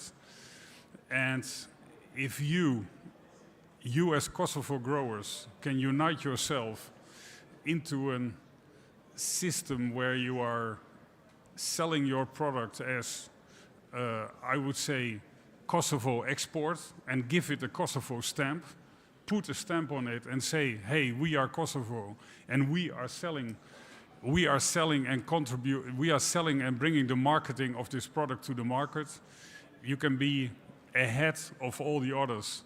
Because what we see in the other countries, it is chaotic, it is speculative, it is unstable, it is mixing products from countries. It goes, for example, from countries like White Russia, Moldova, Ukraine, it goes to Serbia, it is mixed into the Willamette varieties. It is one chaotic situation. I would say, if you can stay united as Kosovo suppliers and you can enter the market with your Kosovo product, you can sell your product as a premium. It can give an extra. The question is, what are crucial points in it? I see at the moment, but I'm saying I'm looking from abroad and I don't have all the data and all the information, so maybe I'm saying something very stupid. But it looks like that Kosovo growers are quite fragmented, are not united. What I would see as a crucial point, that you are uniting yourself. This is one thing. The second thing is, what I would see is there must be one factory which has at least a GFSI certification on a higher standard, that you have a place where you can pack, where you can sort your product and pack your product. And a third crucial point, what I would say, in any case, if I'm interested to join, it must be in a long-term interest from Kosovo side. I'm not interested to do this for 1 or 2 years. I'm getting older. I still want to work another 7 or 10 years, but put my energy and my time in it. I don't want to do this for 1 or 2 years. I'm here to join. I like to join, but what I say, one of the requirements is, the conditions is, it should be a long-term interest. Thank you, Sonder. Novica, you are buying, since a long time, you are buying from the region berries. What are the key requirements? What should the Kosovo producers and companies should look, especially about the quality and food safety standards, in order to sell in Europe or to your company in this case? Hello, everybody. First, I would like to say thank you to Kujtim for bringing us here as a company. For multiple years, we are visiting Kosovo, and we are hoping that we will one day source from Kosovo the varieties. So when you asked what are our requirements, it's varieties. So I can see that there is a big trend now in Kosovo to grow raspberries for fresh market. Unfortunately for us as a company, we recognize Willamette and Meeker. Unfortunately for Kosovo, Meeker, our quantities are going down every year in Kosovo. So yes, you do have some new amazing varieties, but unfortunately for us, we are not keen to change Willamette as main variety as being leaders in jam industry. So at this point, like Mr. Zondel said, the main important is that your factories do have GFSI certifications, food safety standards, and I have visited a couple of them in Kosovo which really do have, Mr. Zonder. So you are developing in that stage, but unfortunately for Andros as a company, we really dedicate varieties. When I say unfortunately for the new growing markets, like growing market in Ukraine, in Kosovo, in Belarus, and all the other countries.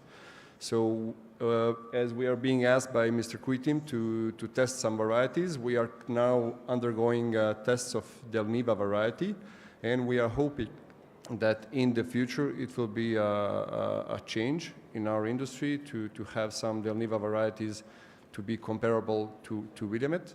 So from our perspective, yeah, this is the idea.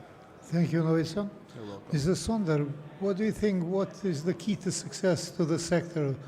What do you see that, what we should look at? People, financing, what are the key requirements as well from your side?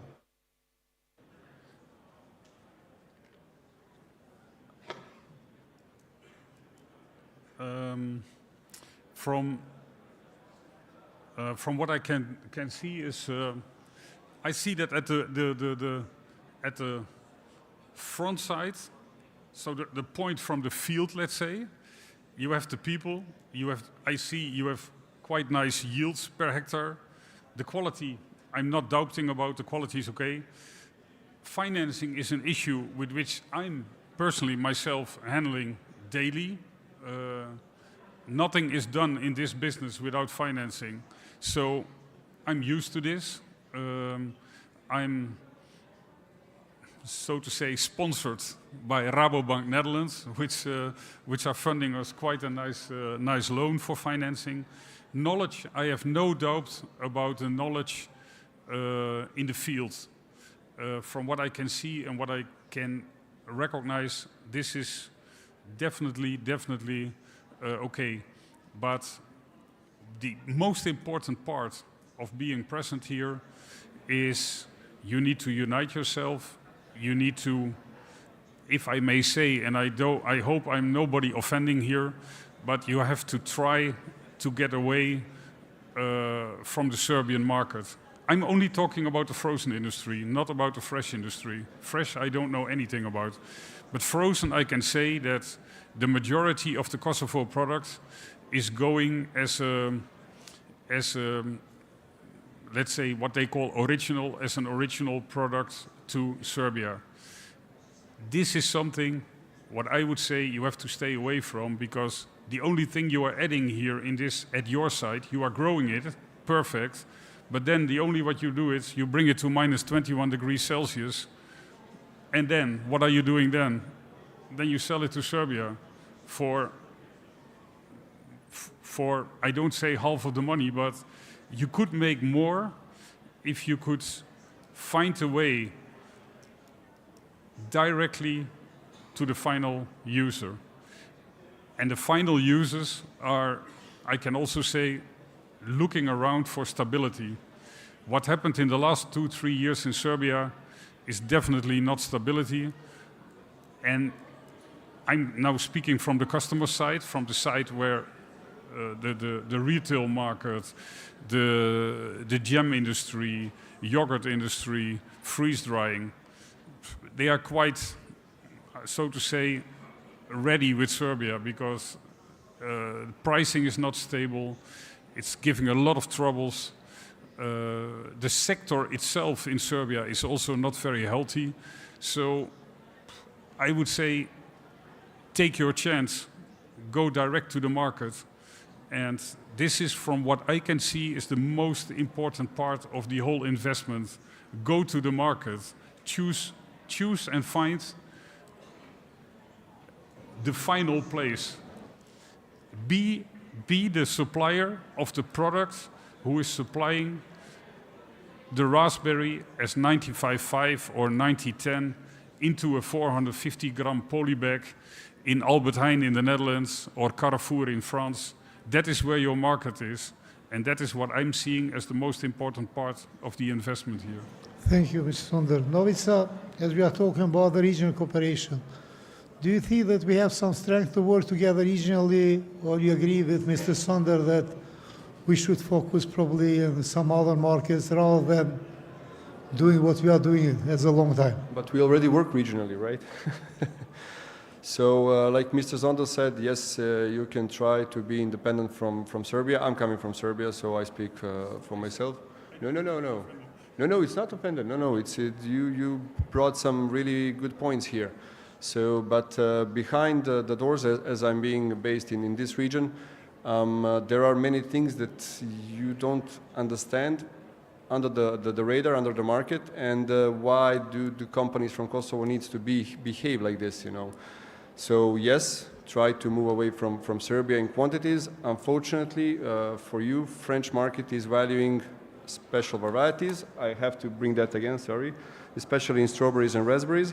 So if you want to move and to have prices similar like Serbia, you need to start growing some varieties which are not Del Niva, Andros Adira, Easy Star, Easy Rock, and so on.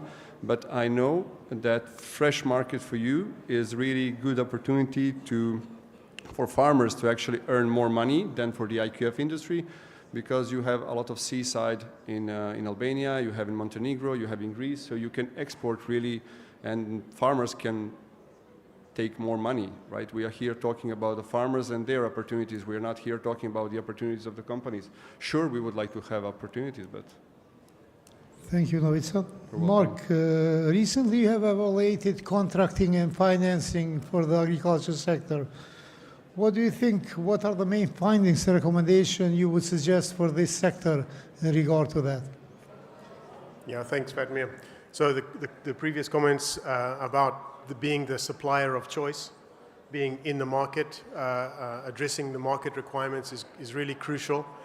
And what's emerging, or should be emerging and being refined, is the ability of Kosovo growers, aggregators, the pack houses, the collection centers, to be able to contract production, not just for a week or two or speculatively in the market, but to contract for longer term. Because finance needs confidence. Growers need confidence that the market is there. Financial service providers and financial institutions, they need confidence too. And that confidence comes from what was being spoken of right here, is that market relationship. It's not just a speculative, it's not just an additive into a market, but it's something that is primary. It puts Kosovo raspberries in the marketplace, whether that marketplace is fresh in Albania, in the tourism sector, or it's back into the frozen market, or it's a pre-packed market into the region with contracts. So I think one of the things as we look at contract agriculture, farming, value chain finance and so on, these things come together as the industry looks to position itself in the market as a supplier of choice rather than just another supplier. And I think that's where the industry will need to go very quickly, and I'm so pleased to see buyers in the audience today. I think it's probably the first time to have sort of face-to-face conversations with buyers in the market at the conference. So I think that's a real step forward for the industry, and I'm thinking that that's the emphasis that needs to be placed. Mark, one positive message for Kosovo raspberry growers. Can you please give us a positive message? Well, of course, as I said, you've been there before. We've done, as Astrid said, 10 years means something. This 10 years means something. It means 10 years of endurance, 10 years of resilience, 10 years of overcoming the hurdles. And I can see the faces in the audience that we've been together for the last decade and more. You are resilient. You will grow on the basis of confidence that you have now. And I'm really sure that the program of the projection of 2,000 hectares in the next 5 years will be realized with the input of the whole ecosystem, public, private, financial, market. All these things added together and innovatively developed will bring the market to 25 million euros in 5 years' time. And that's what I'm looking forward to, coming back in 5 years' time and seeing a 25 million euro export. Mr. Sonder, one message from you for the Kosovo growers as well. But only one sentence to be considered. I looked at the pricing of raspberries of the last 15 years. The average pricing for whole raspberries, and I'm speaking about whole frozen raspberries, was €3.20. That was the price since 2011.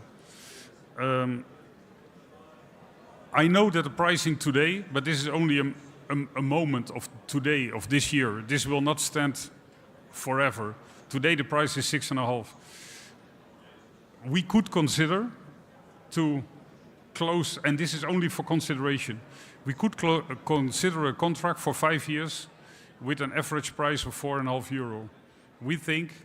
We know that €4.5 is a very profitable level. This is definitely the case. If you do the fresh market, and on the moments that you have supply what you want to freeze, and you still get 4.5, and you can stabilize for that for 5 years, we would be open to do that.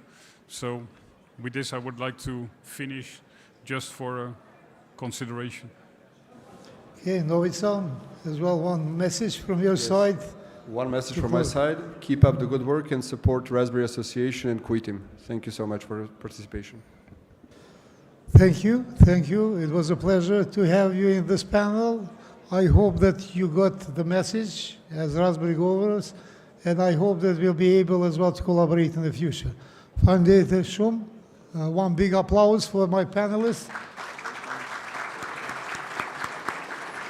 Thank you.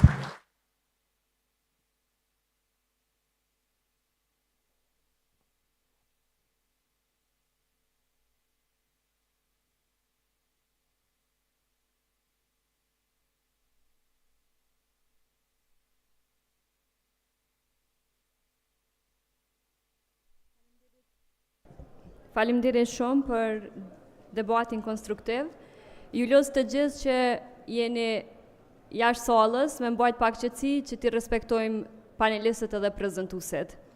Vazhdojmë me prezantimin e radhës, i cili do na sjellë një vizion të qartë mbi inovacionet e pritshme deri në vitin 2030.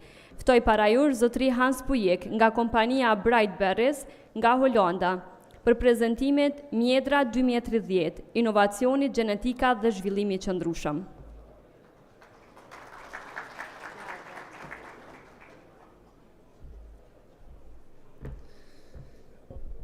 So, hello everybody.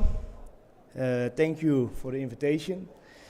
Some years ago I was already over here. It was a very nice conversation we had, and we had a lot of conversations also with growers.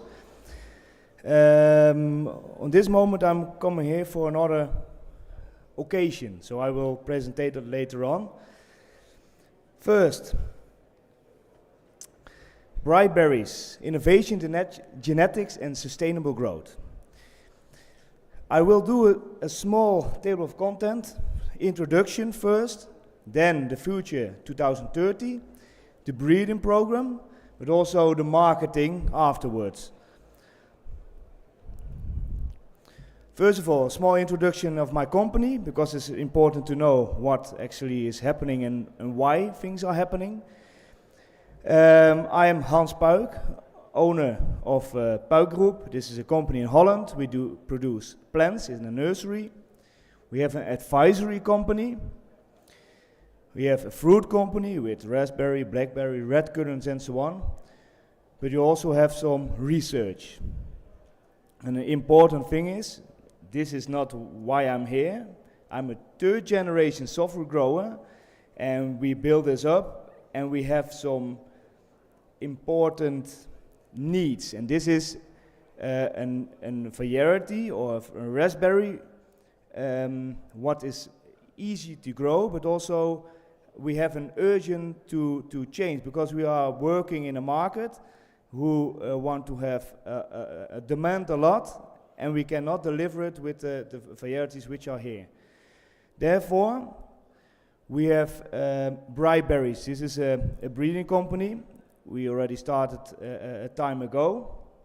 So what we are going to do, what we did is, okay, we are a third generation software grower. We know what the grower needs. We know what we need. So we combine the knowledge we have with the consultancy part, but also with the experience of my grandfather, father, and so on, in one breeding company. So we are trying to breed something what is really necessary for us as a grower.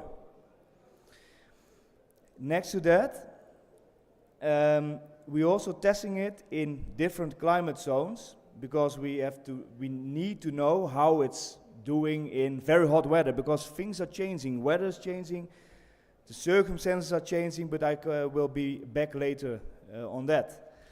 So this is the question. So what we did at my family, we are sitting at home, we eating dinner, and we having a discussion. How do the raspberry sector look like in 2030? And I'm talking about fresh and not about frozen. How do it look like? Because when you do breeding, when you want to reach something, you don't need to reach something what is actually now the necessary, but what is necessary in 10 years or something. So we sit together and said, okay, what do we need in that moment? So I had some discussions also with some growers over here, and also with supermarkets. They want to have less pesticides, lower waste and reduce fruit losses. For example, when you want to export your fruit to a supermarket, it has to be there in a good quality. So we do not lose fruits due to quality losses on the way. So it has to have a good shelf life, and for the grower, always easy working, sufficient kilograms, so not too less kilograms per hectare, so stable yields. Because when we have a stronger disease tolerance, we are having less need of pesticides. But also, when you have a firm fruit, it's normally a better shelf life. So to have a constant quality and to have a high transportability, we can achieve something what is not actually on the market. So this we think we need in 2030. So that's why we start breeding and to see how can we achieve this kind of thing. So how we can get a stronger disease tolerance in the variety, what we have to do and how we are going to do that. Very big story, of course, but it is really important. So as you can see, I make a small list with some points behind it. The climate is changing, and as grower, I'm a grower, I always say, yeah, but the left green people, they do not want to have the chemicals on the fruit. I don't believe it, and I'm just spraying. So it's not the way, because it's not the way of thinking in Europe is changing. This means people want to have healthier fruit. People want to have no residue on the fruit. Do I like that idea? Personally, not so much, because it's for me more difficult, because sometimes it's easy to spray something and it's also to get the right quality, but it is the truth. This is happening right now. So what we have done is we started a breeding program also to see if we can find something which is really, really strong.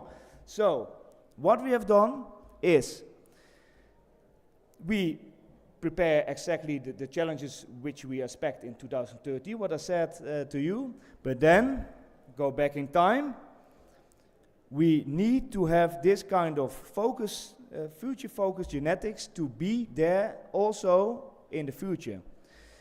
So we saw in our farm that the existing varieties could not deliver what we needed.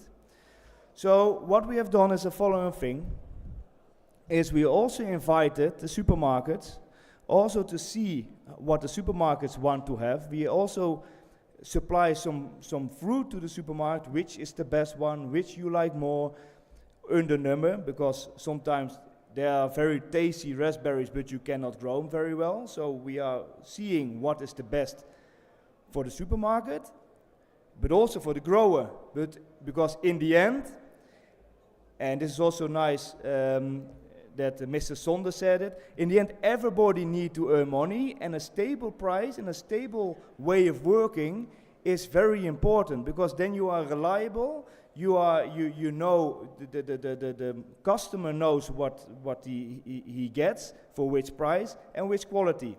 So our breeding philosophy is select with the future in mind. So, but also based on what the customer wants. So the last time I was over here, I did a presentation about what is quality. What is quality for you? What is quality for a grower? This can be what is quality for a company who do frozen raspberries. This can be different quality than a quality for fresh market. So I had a small discussion. He liked to have smaller fruits. Mr. Sonder, like smaller fruits, because smaller fruits is nice for on on like like a small dessert or something. But for fresh market, want to have bigger fruits. So the aim is quality is different, and you have to ask the customer what he think quality is for him before you're going to produce it. So what we have done, we asked the customer, what do you want? We know that in 2030 we think this we need, and then we start breeding to try to get as close as possible. So, yeah, I have to hurry a little bit. I see the time running, so I try to be as quick as possible, but also to be as complete as possible. This means, that's me with the raspberry. This is in Holland. It looks very nice, and I, of course, do not share a picture of a raspberry which is not nice, but this is my new variety, which will be introduced in Berlin. What is the most important thing?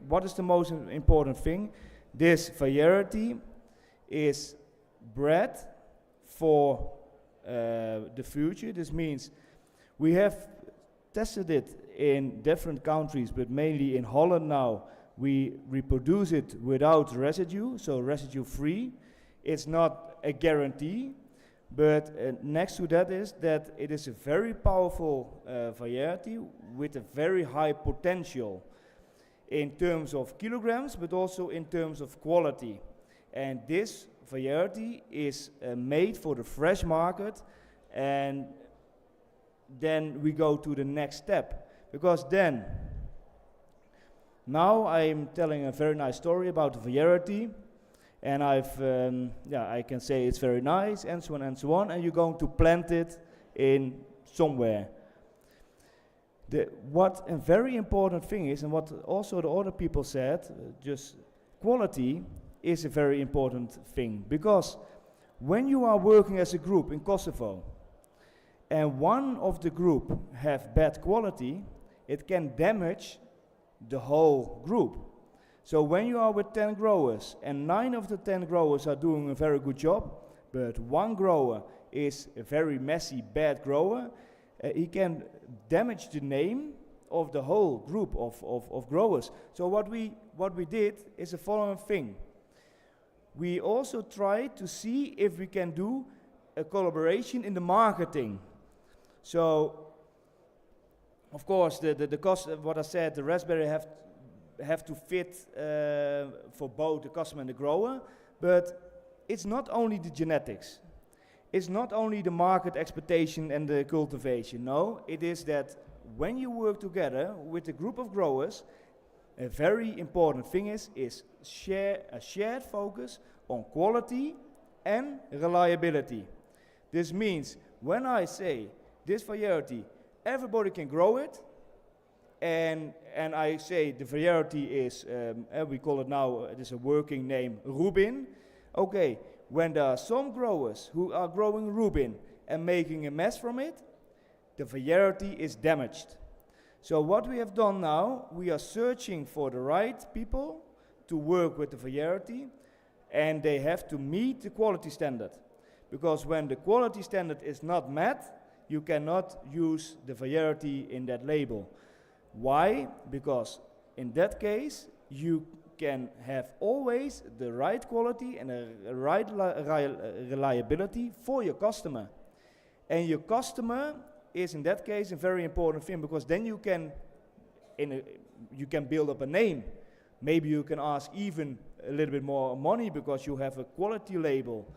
And this is what a little bit different is than the other varieties. I don't want to sell plants to everybody. I just want to be very sure that the variety is used by the right people, and that when the variety is picked under the right circumstances, have the right quality, and then the next step is coming. Collaboration around Europe matters a lot. Why?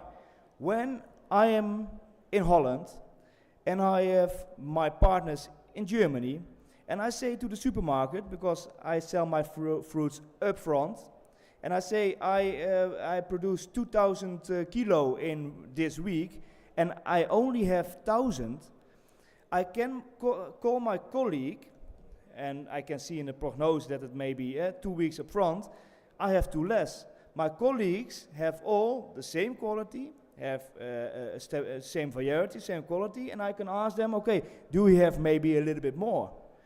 Could you supply me so I can supply the supermarket? And this supply of the supermarket and keep your word, say like that, is a really important thing.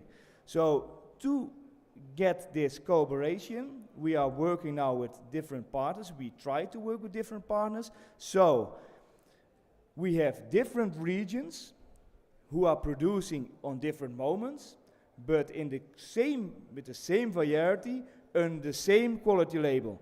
This means that forecasting and this kind of stuff is very important, so you know up front how much you get and where, but in the end, it is really important that the quality is always the same, with the same variety, and that you get the right planning, so that when there's too much over here, you can supply over there.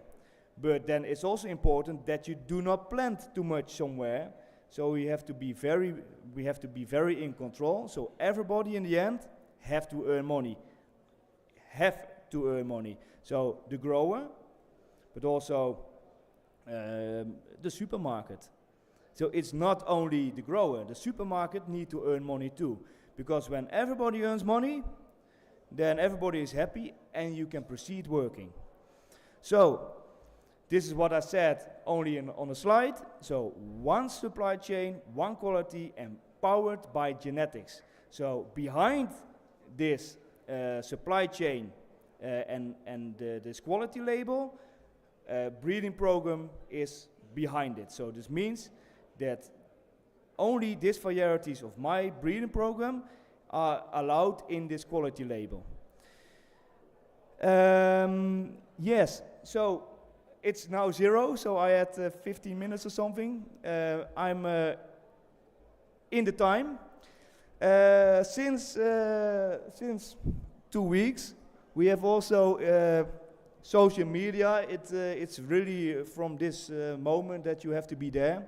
I don't know if it's common over here, but in Holland more and more. I'm a little bit conservative. I'm just started, but when you want to follow this and want to follow the new genetics and the new IDs, we are posting that now on LinkedIn, Instagram, and Facebook. So please, you can follow us, and thank you, and you can meet us on the 4th to 6th February in Fruit Logistica, Berlin, if you are there, of course.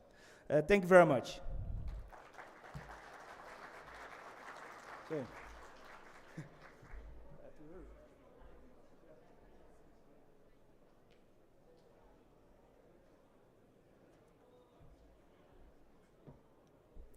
Thank you very much for your presentation. Tani ftoj zotëria Aleksandr Gualandi nga Gjiberris, Itali, për prezentimin e tij të titulluar Qasje praktike Molari Berris dhe seleksionimi për të përballur ndryshimet në sektorin e mjedrës në botë.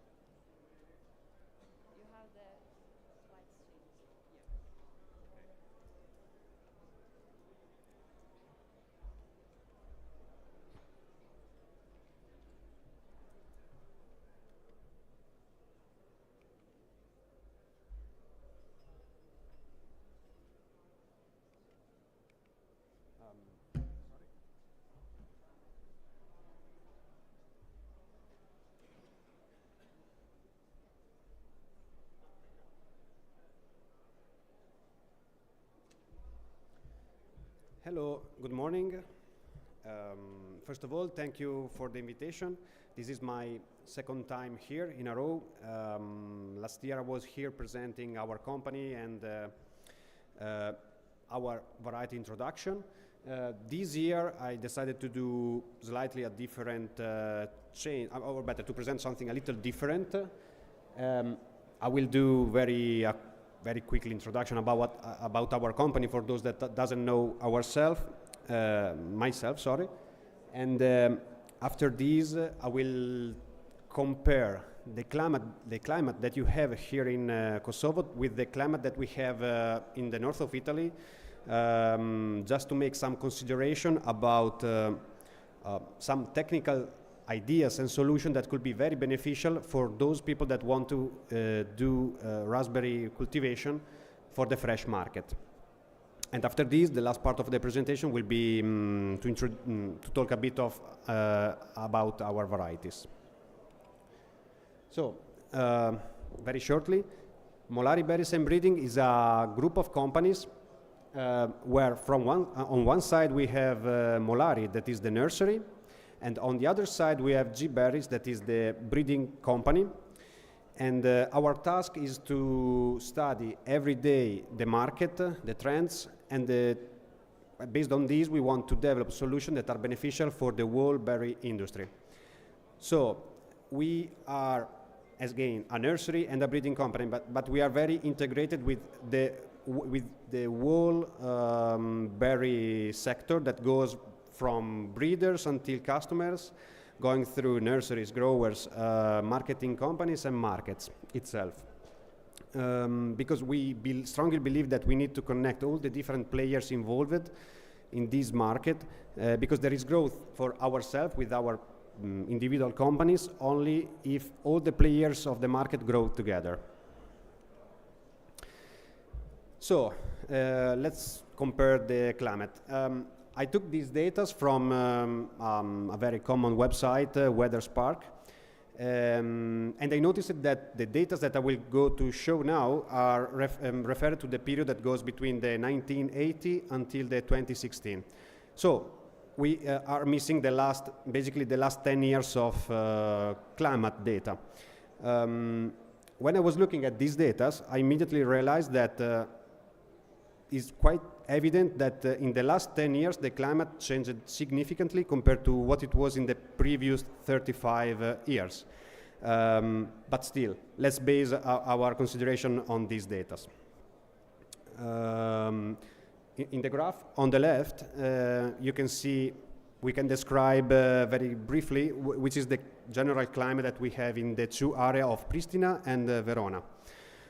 Why I choose Verona? Because it's very nearby to one of the main areas of cultivation of raspberries in the north of Italy. So both Verona and Pristina are showing a strong winter and a hot summertime. So in winter the plants of raspberries are dormant, and in summertime the plants are vegetative and producing fruits. In the graph on the right, we can see that in Pristina there is a significantly higher chance of clear skies along the summertime in particular. This means that there are even higher risk in Pristina than not in Verona, where are already quite high the chance to have abiotic stresses on your plant, especially if you grow in open field. On the left, you can see a raspberry with a typical sunburn effect, because of the direct light that hits on the face of the fruits. A very simple and beneficial way to solve or to reduce the problem caused by this direct sunlight is to apply a shading net.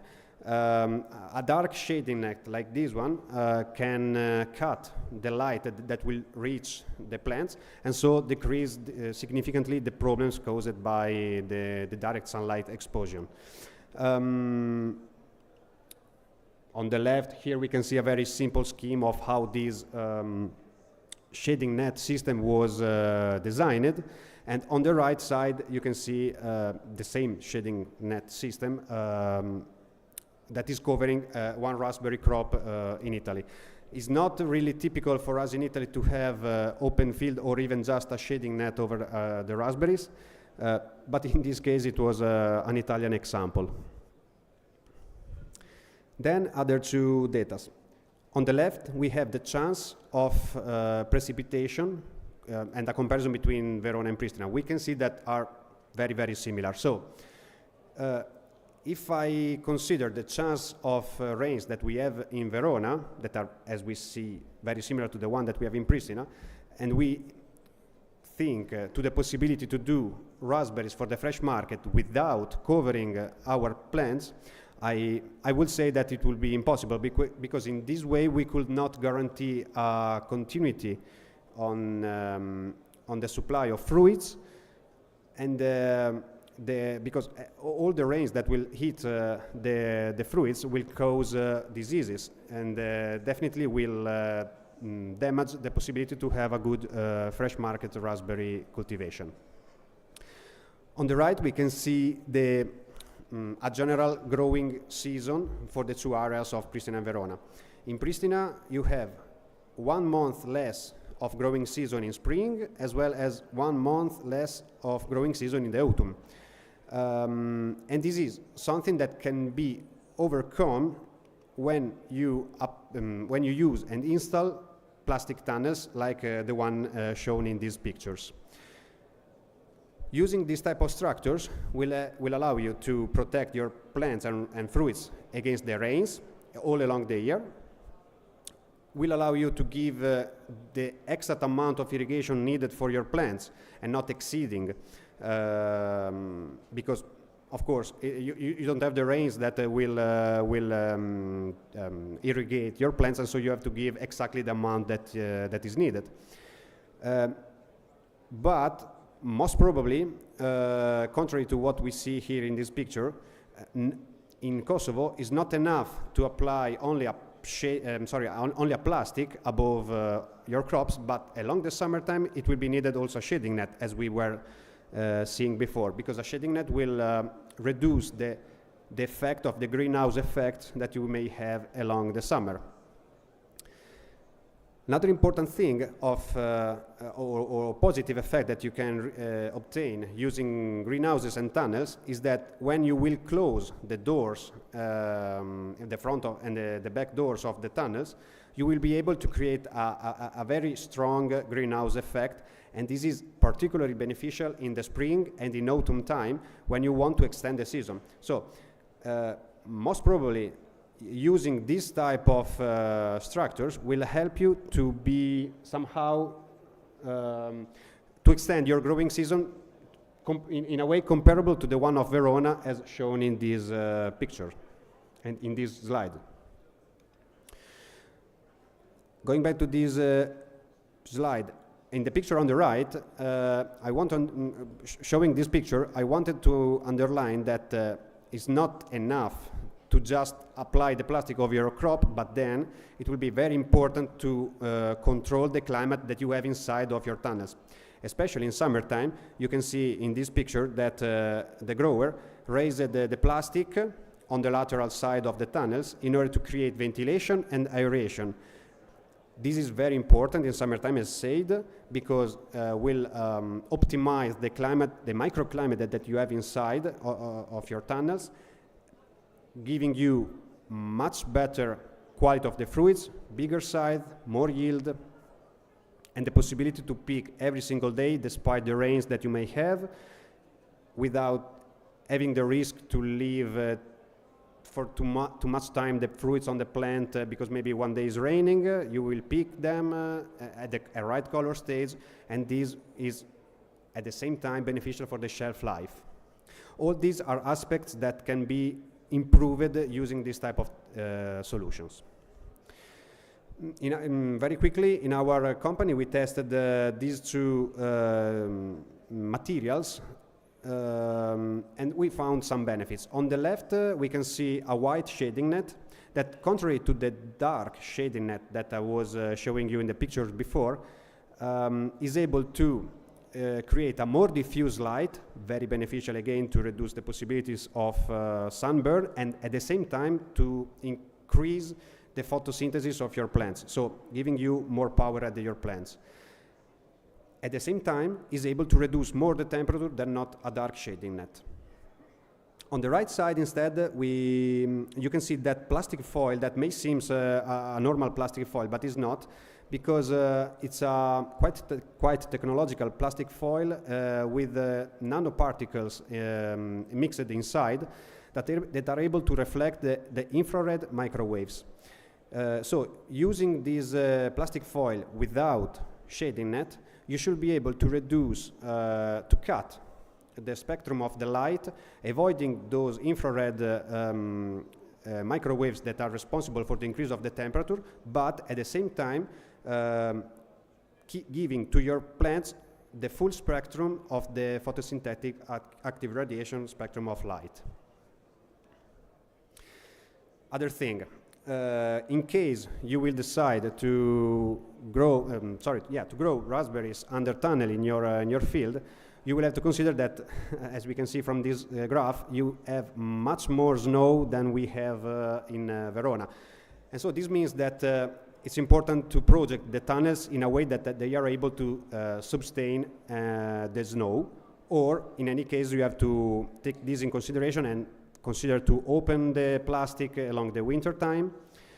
Or another possible solution is to apply something like this, where you can see that over every single row, this grower was applying a small single tunnel that allow the snow to fall down in the middle between the two rows without staying over the tunnels, and at the same time is able to protect your plants in a quite efficient way against the rains along the summer. And other important thing, can be applied even in steep and slope fields of raspberries, like in this case. Substrate cultivation. I think that you should consider the possibility to grow in substrate, because the substrate cultivation allow you to maximize your potential for in every climate, and in particular in your climate when we talk about Kosovo. Because I can say that a very good soil cultivation, or better, a very good substrate cultivation will always be more productive than not a very good soil cultivation. Simply because when you cultivate in substrate, you are sure that every single plant that you are cultivating is cultivated in this exact same amount of substrate with the exact same characteristics. So the water that you are going to give will be exactly what the plant needs, not more, not less. And the nutrition, of course, can be regulated in a very deep way. In any case, of course, must be considered that cultivating in substrate is giving you less chance of error than not cultivating in soil. And so this must be considered. And I kindly suggest you to consider to be followed by a consultant expert in out of soil and substrate cultivation. In this case, in these two pictures, on the left we have an hybrid system, because the grower was not exactly cultivating out of soil, but actually was cultivating in substrate. How? Doing a dig in the soil, filling it with substrate, and so you can be almost sure that the majority of the roots of your plants will be exploring the substrate, with some roots that, by the way, will explore even the soil. But let's say it's an hybrid system that can be still something in the direction of substrate cultivation. On the right side, we have an example of a canalette, of a gutter, fulfilled with substrate in a continuous way along the row. Or other systems are the typical pot cultivation. Here we have three examples. On the left, they are using a 1 meter long pot, white, colored, and this is particularly important in cases of cultivation in hot climates. In the middle, you can see a growing bag that is something quite new and quite manageable because you don't have to fulfill the pots with substrate.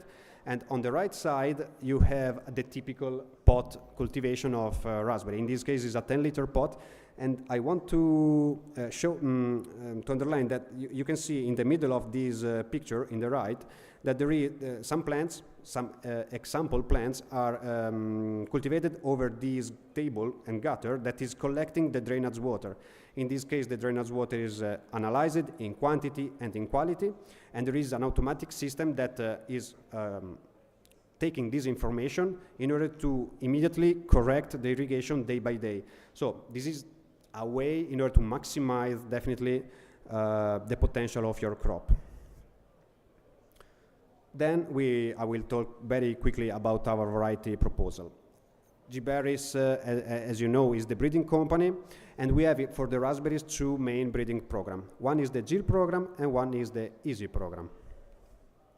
The GIL program is our signature raspberry breeding program that we are developing in collaboration with some European, Moroccan, and Mexican companies, and we are doing a customized breeding for each one of them. So we are in direct and constant contact with all of them in order to know exactly which are their own needs, and we try to breed, to create varieties according to their needs in order to satisfy their needs.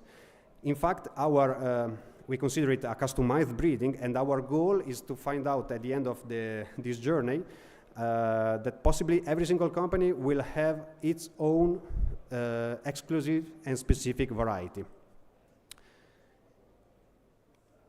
Our traits researched are more productive varieties, of course, in general, lower density of plantation, so less plants per hectare, but more yield, bigger fruit size in order to reduce the picking cost, more resistant varieties, and better shelf life. And then the last one, the EASY program. In this case, of course, the varieties must be have been selected in order to be good or even excellent for the marketers and the final consumer, but they have been actually selected by a grower for growers, taking into consideration which are the main traits that a grower has to face. So they are generally very high-yielding varieties, easy to pick in order to reduce the cost of the picking season, rustic, and in this case, these are the main characteristics of Easy Star, where we can get even more than 2 kilograms in the primocane crop at the first year per plant. Then we have Easy Rock, a typical double cropping variety, high yielding with a very concentrated window of production and with a premium quality of the fruits. And the last one, the introduction of this year, Easy Rose, is a new material that we introduced this year, is gaining a very high interest. For the next season is forecasted a very huge increase of sales all around Europe and Morocco especially. The main characteristics are extra early season, very rustic, huge fruit size, constantly around 8 grams per fruit, and premium quality still. I just went very quickly in the last slides because I was out of the time. Thank you for the attention, and hopefully if you have any question, I will be available.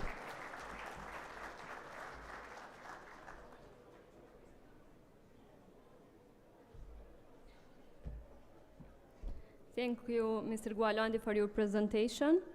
Tani kalojmë në një moment vlerësimi dhe mirënjohje për të gjithë ata që kanë kontribuar në rritjen dhe avancimin e sektorit të mjedrës ndër vite.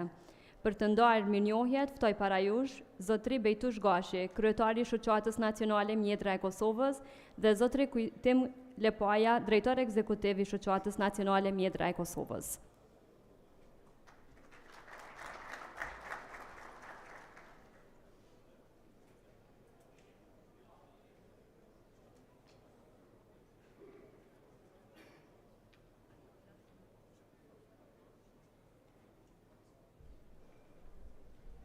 Njerë përshëndetje, ne kësaj radhe kemi vendosur që partnerët tonë kryesor, që është Ministria e Bujqësisë, që kemi një bashkëpunim shumë të mirë kohët e fundit, që ta ndajni mirënjohje për kontributin e dhënë në sektorin e mjedrës, kështu që ftoj Ministrin të Detyrë, zotni Imre Demelezi, që ta pranon mirënjohjen.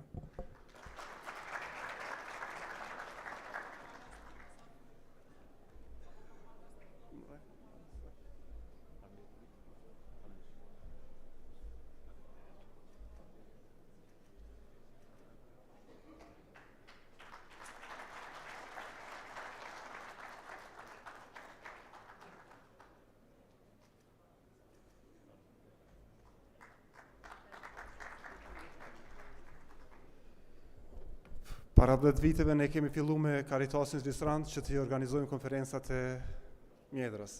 Ka qenë ata që na kanë shty, kështu që i falenderojnë shumë dhe jemi zhvilluar shumë me mbështetjen e tyre, kështu që ftoj përfaqësuesin e Caritasit Zlisrand zotni Sefedin Haxhia që të pranon mirënjohjen.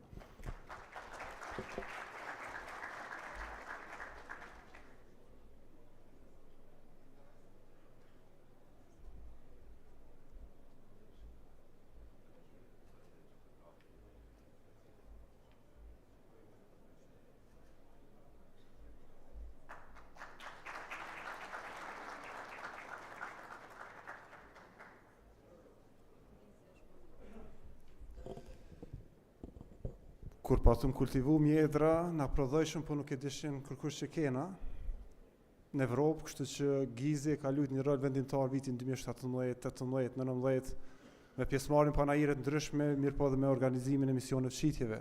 Kështu që kanë qenë krucial që ne me dëpërtu në tregun evropian, kështu që na e falenderojmë Gizin Gjerman që na ka mbështetur dhe ftoj përfaqësuesin Muhamet Bajrami që ta pranon certifikatën në mirënjohje në emër të Gizit.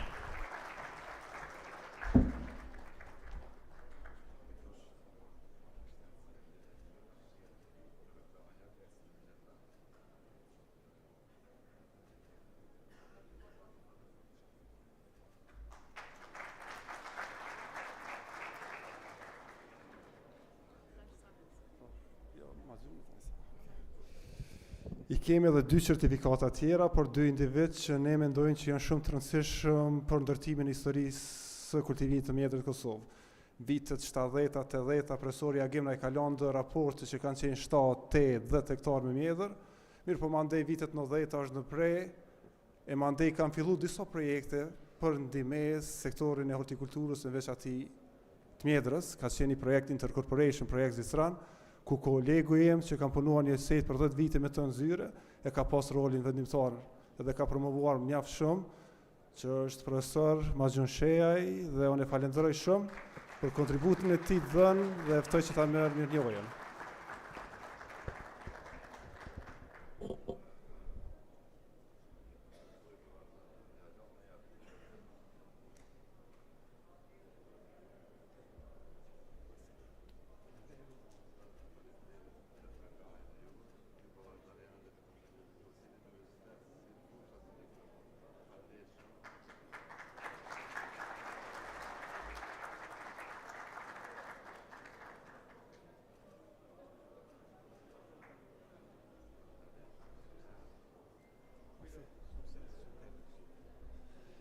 Dhe certifikata e fundit është për ish kryetarin e shoqatës nacionale që për 9 vite e ka marrë atë post. Edhe në ato vitet e para s'kemi pasur asgjë, gjithmonë zyret e tij janë shfrytzuar për mbledhjet, dakordimet, këshillimet, koordinimet e sektorit të mjedrës Kosovë. Ka qenë një influencer, mund të themi lirisht, në fshatrat e Llapit, e Gollakut, që të përhapet sa më shumë mjedra, kështu që ftoj Sami Ukën për ta pranuar certifikatën.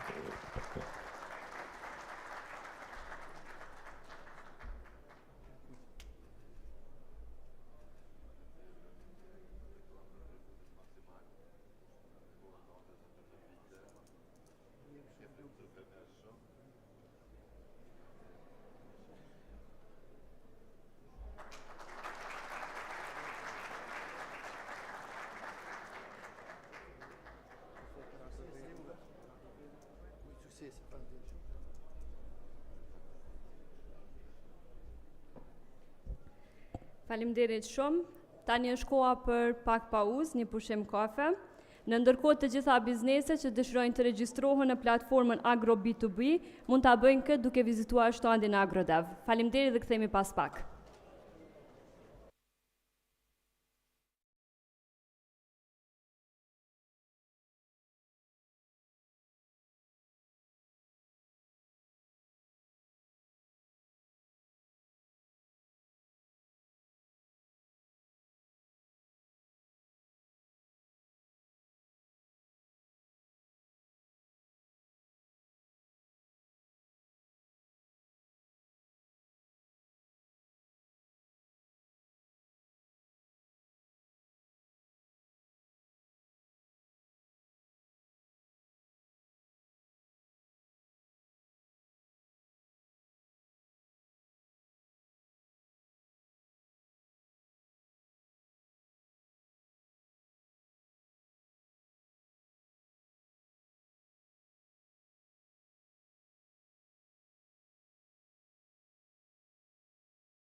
procesin e seleksionimit për krijimin e variteteve të reja. Ftoj parajur zonja Emilia Testoni, nga Batistini Vivaj, Itali, me prezentimin e titulluar Kërkimi dhe seleksionimi mjedres, formësimi variteteve të së ardhmës.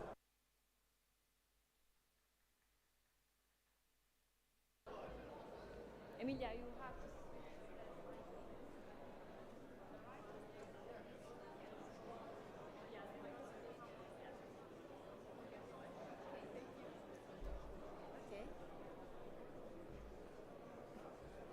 So, good morning, everyone. Thank you for being here and for hosting me. Oops, sorry. That's my first time here. I'm Emilia. I'm a researcher at Battistini Vivai, where I coordinate our breeding program, raspberry breeding program. And today I'm here to give you a brief overview of what we are working on and which are our preliminary results. Okay, but before diving in our breeding work, I'd like to give you a brief overview of who we are. We are a nursery, Battistini Vivai, based in Cesena, in the northern part of Italy. And we are made up of a team of over 170 people. And our company includes 2 in vitro laboratories, one in Italy and one in Czech Republic, nursery fields, greenhouses, and shaded areas. All these facilities basically sustain our commercial production of plants, but at the same time they also sustain all our research project. And one out of many, it's our raspberry breeding program. This program was born in 2019 with a collaboration with Università Politecnica delle Marche. And it basically, we decided to start this program basically based on 2 main reasons. The first one, due to the, how can I say, due to the rapid market expansion of berries in Italy and in Europe. And the second one is the added value of having an in-house breeding program for a nursery like ours. Despite that, we are still young and we are still improving and changing. We have evaluated, starting from now, 30,000 seedlings. And we are also making a lot of changes, starting from the team, since I'm quite new in Battistini. And also we shifted our cultivation system from soil to soilless cultivation. However, behind our project, there are 3 main objectives, and we selected them based on the main challenges that the growers has to face today, which are climate change, the needs of being more sustainable, and the need to maintain the fruit quality. So the objective behind our project is to find new varieties with a stronger abiotic resilience, with a better input optimization, and a good quality. And with this objective in mind, our experimental field was basically designed. So as you can see, we grow everything in pots. And starting from seedlings, we plant and grow them in open field to stress them from the very beginning. So we expose them to high solar radiation and high temperature during the summer. And then selection, we grow them in a more comfortable environment, I would say, under tunnels and shading nets. And together with our objectives, we also set a list of priority traits that we keep in mind while selecting our genotypes. And clearly, first, it's yield, which is crucial. And we also have harvest time, which is convenient for the grower to shift it or to extend it. And then clearly fruit firmness, size, color, shelf life, as I have already anticipated, resilience, and primocane fruiting type. And here to just give you an idea of what our selection process looks like. We start clearly from crossings, then we obtain seedlings that we stress from the very beginning, and out of them we obtain selection. Selection that we evaluated in parcel and more in specific, more in detail. And then we obtain, basically the selection are, how can I say, promoted in advanced selection. And here we perform in-house specific tests and also external field trial to see their behavior also in different geographical areas. And today I brought you, just to give you an idea, we can call it a case study, and I brought you 9 of our selection that we have evaluated this season, plus reference varieties that we use as a benchmark. You don't have to care about the color, it's just something that we use to evaluate, to work, to facilitate our work. But I have reported here this table just to give you an idea of what we evaluate, what we take into consideration. So the production of the 2 cycles, the average fruit, sugar content, acid content, color, and so on. So starting from the harvest period, I want just to show the behavior of this 9 selection. And I have listed, starting from top to bottom, the selection from the earliest to the latest. And in the darker color, you can see the floricane cycle, lighter color, the primocane cycle. And here, what I want just to point out is that we have some early material that can be convenient if you want to anticipate the season. The first harvest is the 1st of May, but also is interesting the gap between the 2 cycles. We have some material which is basically, which never stop fruiting. On the other hand, we have some material that has a quite huge gap, which range from 15 to 20 days. And here I have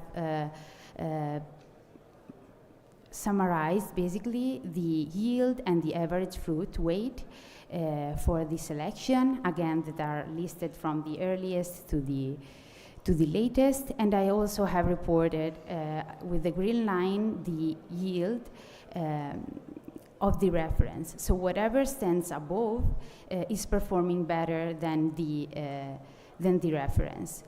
So you can see that all the selection perform better in terms of production. However, just one selection, the one ending with 133, presents a combination of high yield and a larger fruit weight. So it's not so easy to combine always the desirable feature. And here I have reported the content of sugar and acid of our fruit, and you can see the majority of our selection present a content of sugar higher than 10. And I also have highlighted the selection that was preferred after a trial of a panel test in our company. Despite that, in theory, The good taste is done by the balance between sugar and acids.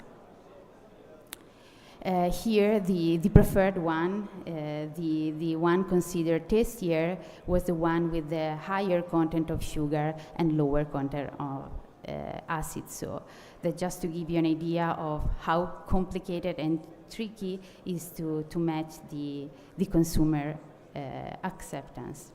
And here I have reported just one selection which is still at early stages of selection, so it's not perfect, it's not ready, but still it's a good example of what we are looking for. So we are looking for selection which present a combination of good features. As you can see, I have reported that it has a stable yield in both cycles, with a total yield of almost 2.5 kilos per plant. It has a good fruit brightness, firmness, nice color, pinky, a good content of sugar, higher than 10. It's early mid selection, and it has an acceptable fruit weight, 4.5. So that's an example of what we are aiming basically, and what we are trying to improve. And just before concluding, I'd like to spend a few words of which are our future perspective.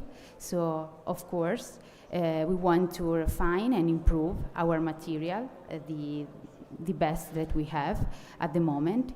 And we also think that it's really important to test it outside our company, so to see its potential, its performances in other geographical areas. And last but not least, we want to define a selection-specific management to exploit at best the potential of our material. And I also have reported some few other R&D projects that we have at Battistini regarding, again, the berries, which are blueberry and blackberry variety trial. And that's it. I have reported my team also that helps me in the work, in the data collection, and I want to thank them, and I also want to thank you all for your attention. So thank you.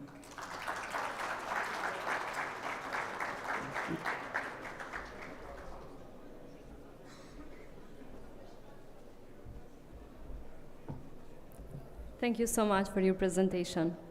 Prezentimi i radhës na sjell qasje inovative të marketingut, komunitetit dhe modeleve të reja të zhvillimit që po transformojnë identitetin e markave të mjedrës në Evropë. Ftoj para jush zonja Agnieszka Orzel nga Dr. Berry me prezentimin Hydro Berry dhe Raspberry Health, projekte inovative të marketingut dhe komunitetit për të ardhmen e mjedrës.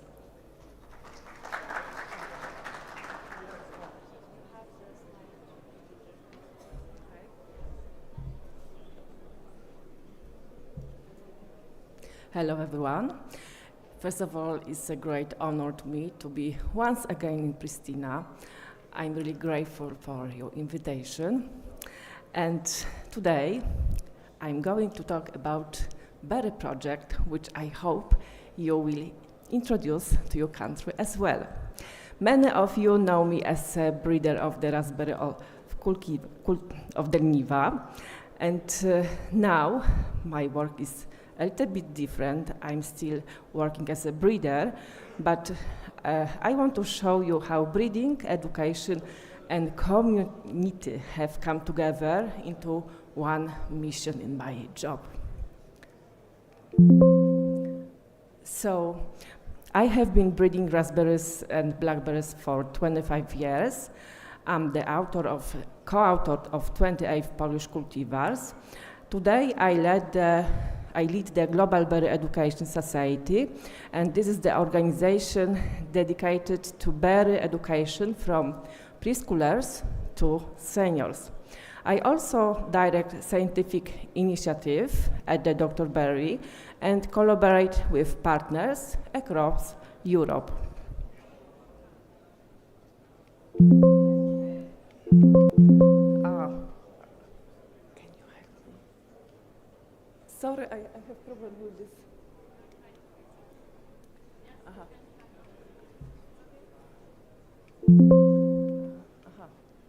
Sorry, a little bit of technology.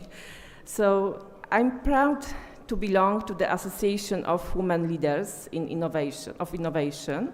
This organization connects women from rural regions who build new ideas, support each other, and create real change. For me, it's a reminder that innovation does not start in laboratories. It often starts in fields, gardens, and local communities. Today, my work is not longer only about breeding. It is also about teaching and creating opportunities for young people, farmers, and local communities. Together with our partners, we run projects as Hydroberry, Raspberry Hills, and Raspberry Run. These initiatives help people understand plants, food, and health through practice, not theory. Last year, we launched the first nationwide berry education program in Poland.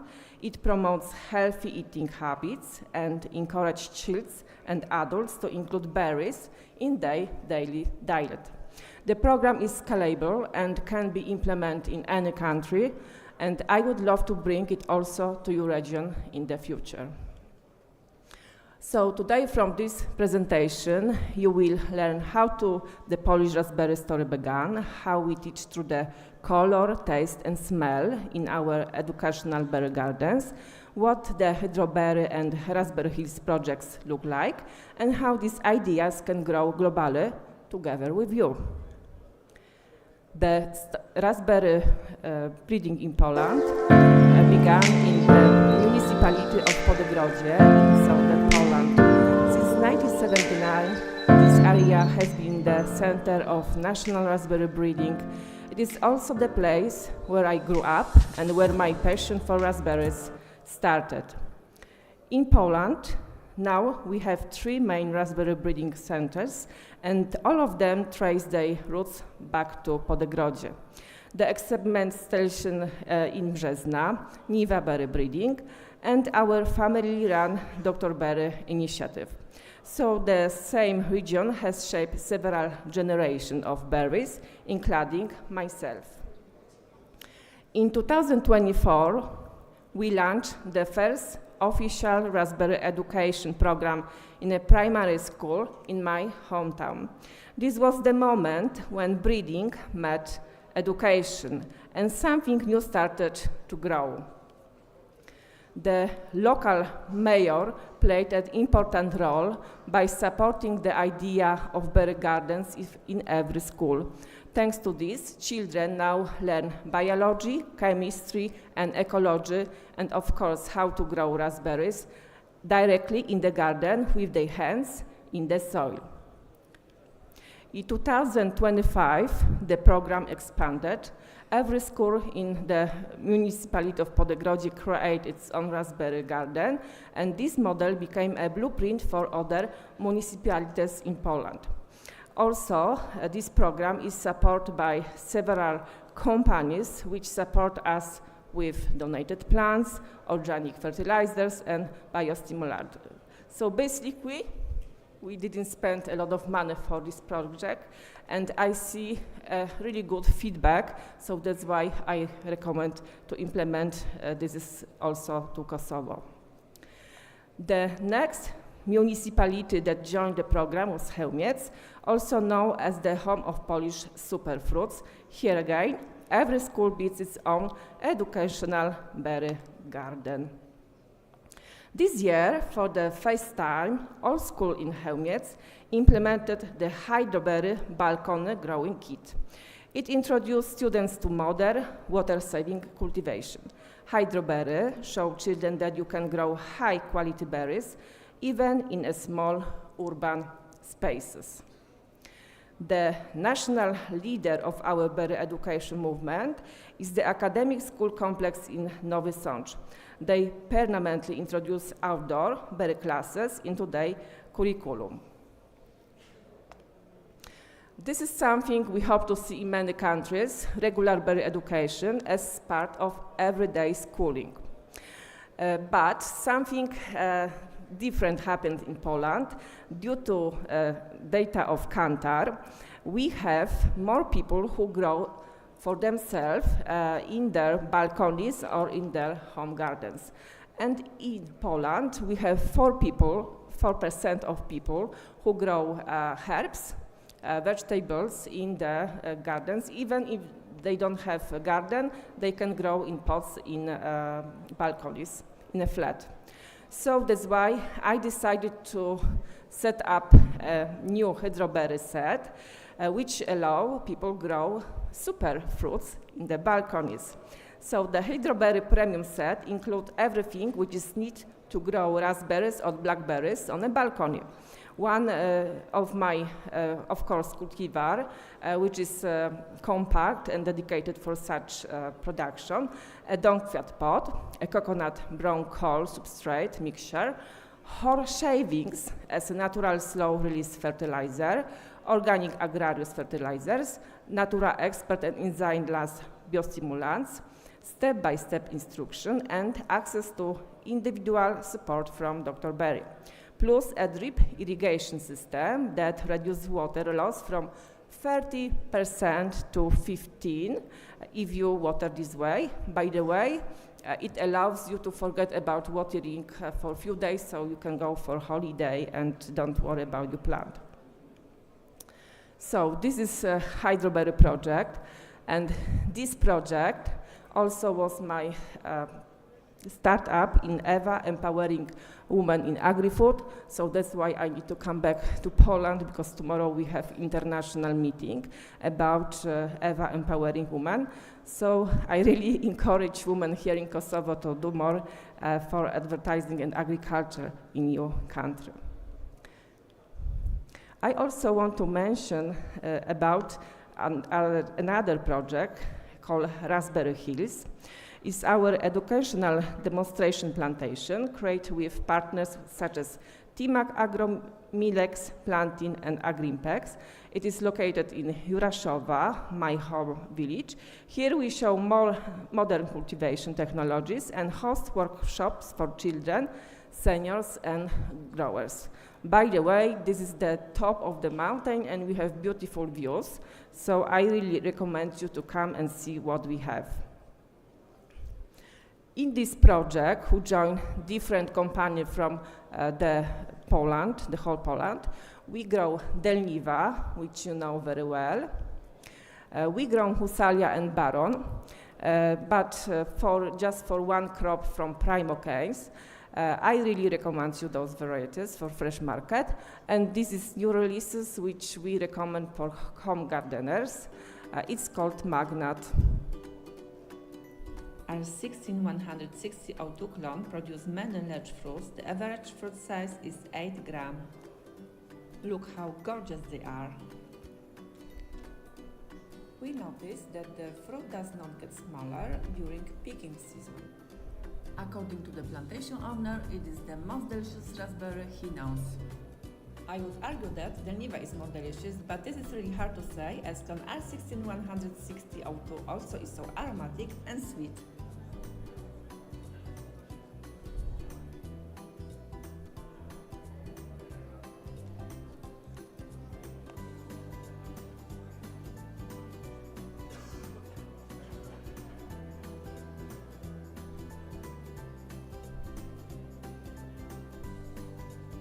I really like the taste of this variety.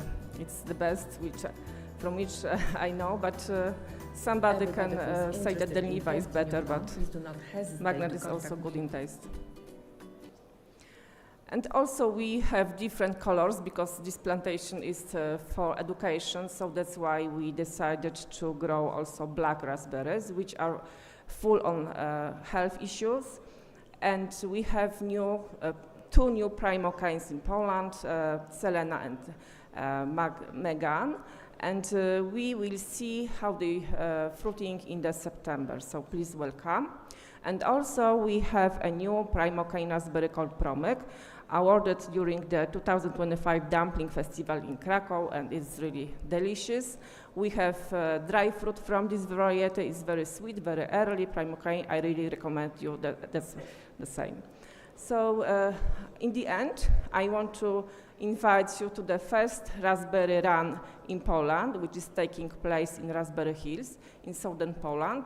Together, if we join Berry, we can have a better future, especially if we include sport. And I want to introduce really more people to eat more berries by such activities, so please welcome and join our projects. Thank you very much for your time.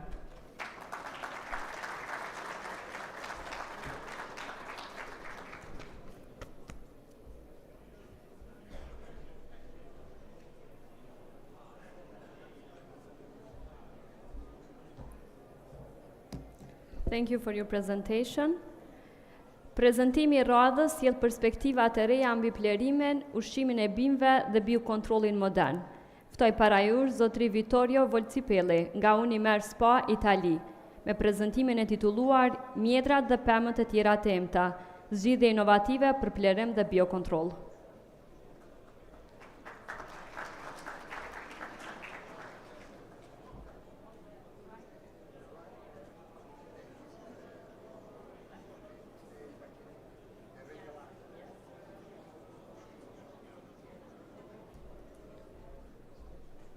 So, good morning. A special thanks to Mr. Quitimi, the National Raspberry National Association, for the invitation and to giving me this great opportunity. This is the first time as a speaker here. So my presentation is innovative solutions on berries. I will start the presentation with a very brief introduction about my company, Unimer, and then we will see something about our solution in this cultivation, according to our experience, especially in Italy and in Romania. So Unimer was born in 1969. Is an Italian industrial company, one of the most important company in Italy and Europe on producing organic and organomineral fertilizer. The company has a wide and innovative product range and also a patented granular manufacturing technology. Some numbers about the company. 55 years of experience in the organomineral sector, 2 production facilities. One production facility is in North Italy, close to Treviso province.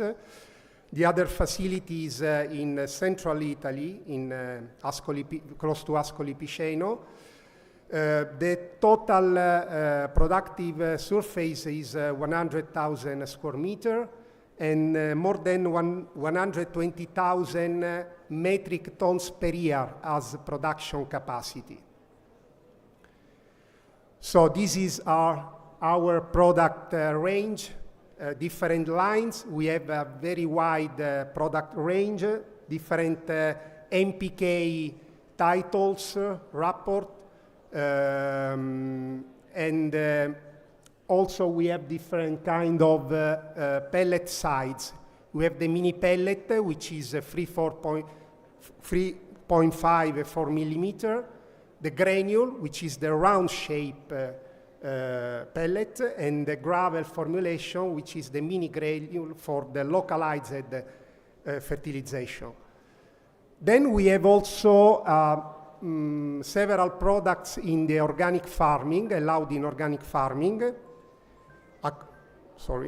According to the EU regulation, some of them have the FIBL certification. And this is the new line. We recently developed the new product. The new line is the Unifluid, and we have two product range. One product range is Unifluid nutritional specialties, which are biostimulants specific for specific agronomical target. The other range is Unifluid active protection, which are products in biocontrol. In the future, we will invest more and more in this sector as farmers in Europe are facing with new stress, biotic and abiotic, biotic new pathogen, new pest, and new environmental stress due to the climate changing.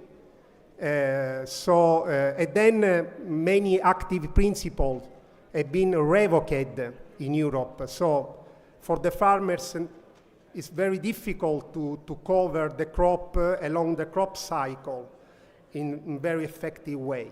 So in our opinion, it's very important to find a new solution for the protection of the plant. So about the agronomical objective on raspberry cultivation, main agronomical objective are revitalize the soil by increasing the beneficial microbiota, preventing environmental and biotic stress, preserving health and productive plants in the long term, and improving yield and fruit quality. So the first product that I show you is MicroLife. MicroLife is our special soil improver that we suggest at Vegetative Reawakening. Is a mini pellet formulation. The product is a special soil improver. It contains a prebiotic part. It's an organic compound rich in humic and fulvic acids. And then there is a probiotic part, which is a specific inoculum of beneficial microorganisms. In particular, there is Trichoderma marcianum, and then Rhizobacteria, Azobacter, two strains of Azobacter, Bacillus subtilis, Bacillus megatherium, and Frauteria aurantia. The first benefit of the product is improving the soil fertility, I mean physical, chemical characteristics, but first of all, the microbiota of the soil, especially around the rhizosphere, the root system. Then the product has also a biostimulant action on promoting the roots growth, absorption roots. It can be very helpful on controlling, on preventing some disorder, especially disorder due to soil-borne fungi. Thanks to the microorganism, increase significantly the nutrients and water uptake, and the product can optimize vegetative and fruit growth. So our suggestion about the application of the product is the product can be localized into the hull before transplanting stage, 100 to 150 grams per plant, or mixed with the potting soil, or you can localize the product along the trees row, 300, 400 kilogram per hectare. The second product is Unidefend. Unidefend is our new product in the active protection range. We suggest to use this product by starting from flower buds visible, so in pre-flowering stage. The product is a mix of different components, different compounds. It contains organic extract with a very strong biostimulant action. In particular, the product contains Ascophyllum nodosum extract and amino acids and peptides from vegetal source. We use two different vegetal sources, soybean and alfalfa. An important point is that we perform enzymatic hydrolysis to obtain amino acids. So the enzymatic hydrolysis is important to preserve the biological characteristics of the amino acids, to preserve their biostimulant action. Then the product contains a bacterial lysate from Bacillus subtilis, betaines, which are a very important anti-stress action, polysaccharides, and specific enzyme like chitinase. So in Italy, the product is registered as a product with specific action according to the domestic Italian law. That's the composition analysis according to the registration category. The product is allowed in organic farming according to the UE regulation. So about the mode of action of the product and the agronomical benefits, the product has a biostimulant action thanks to the ascophyllum, nodosum, and amino acid and peptides.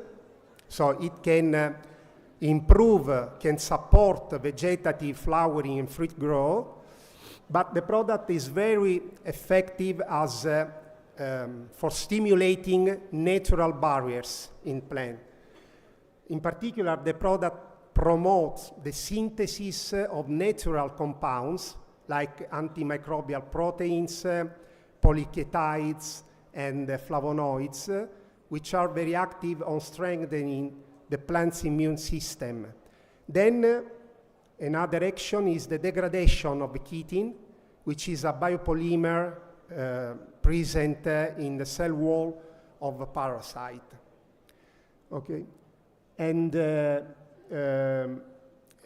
we observe a very good action against powdery mildew, Monilia, Laxa and Monilia fructigena, and also the fruit rot. It has also a good side effect against botrytis. The product has 0 residues and no pre-harvest interval. So you can use the product several times during the crop cycle up to the harvest time without any issue. The application is by foliar spray.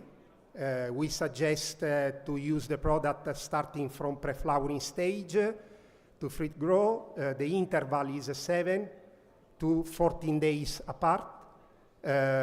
Then we suggest also some application after harvest to reduce the pathogen inoculum and improve also resistance of plants against winter stress. The dosage is 500 grams per 100 liters, so the minimum dosage is 2-3 kilograms per hectare. Unidefend can be used in combination also with the standard plant protection product in an integrated strategy. And if you use in integrated strategy, the product can increase significantly the efficacy of the standard pesticide. The last product that I show you today is Unisilgel. That's also a new product, new formulation. Unisilgel silica gel.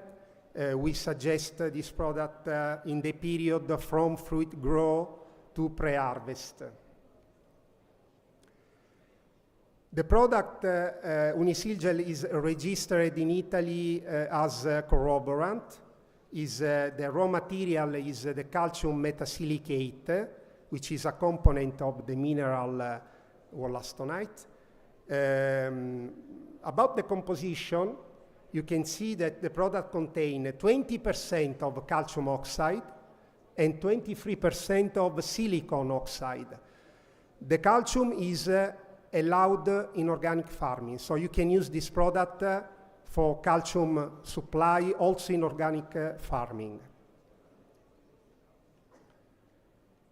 So the product has different, several agronomical benefits and can be used for different targets.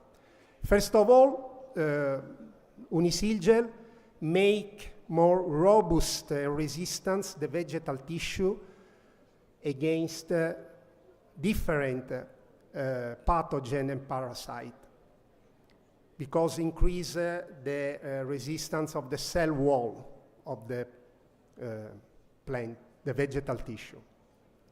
Then another important action of the product is Unisilgel absorb the moisture from vegetation and fruits. That's important if you want to create not bad condition for pathogen proliferation.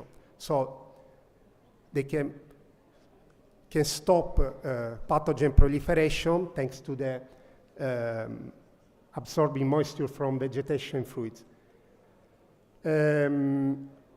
Another important target is the protection of the canopy, so leaves and fruits, from the heat stress and sunburn. Unisilgel has also a healing, brackets, healing effect after pruning or adverse climate events like hail or strong wind or frost. And another important target, if you use the product before harvest, starting from 20 days, 15 days from harvest, the product can increase the firmness of fruits. It can increase the shelf life of fruits. Also, Unisilgel can be used by foliar spray from fruit grow to harvest. The application can be at 7-14 days apart. The dosage is 150-300 ml per 100 liters of water. If you want to use the product against heat stress, sunburn, it is advisable to increase the dosage, 400-500 ml per 100 liters of water. This is for protection against the sunburn. Also, Unisilgel can be used in combination with standard plant protection product, with the pesticide, in an integrated strategy, and the product can increase significantly their efficacy use. So, I finish. Thank you for the attention. If you want more information about our products, we have our local distributor, which is Agro Group Florence here in Kosovo. Thank you.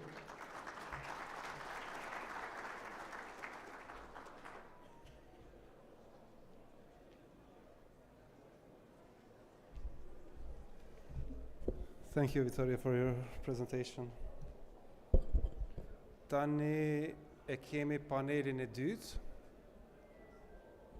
me temë sfidat, mundësitë dhe rruga përpara, dhe në panel do ta moderon ish sekretari gjeneral i shoqatës Mjedra Kosovës, që është Naim Krasniqi, tash menaxher në Agrodev, e në panel do ta ketë sekretarin gjeneral i shoqatës aktuale, Lindita Ibishin. Gjithashtu në panel do të jenë dy kompani, Eurofruti dhe Hitthores, që janë gjeneratat e treta që merren me këtë industri. Gjithashtu pjesë e panelit është edhe Falcone Asani nga kompania Jona Sh, që kompanitë e rrolla janë në Kosovë që ja lojnë përgjegjësitë shumë të mëdha, janë i personi që s'është i familjes.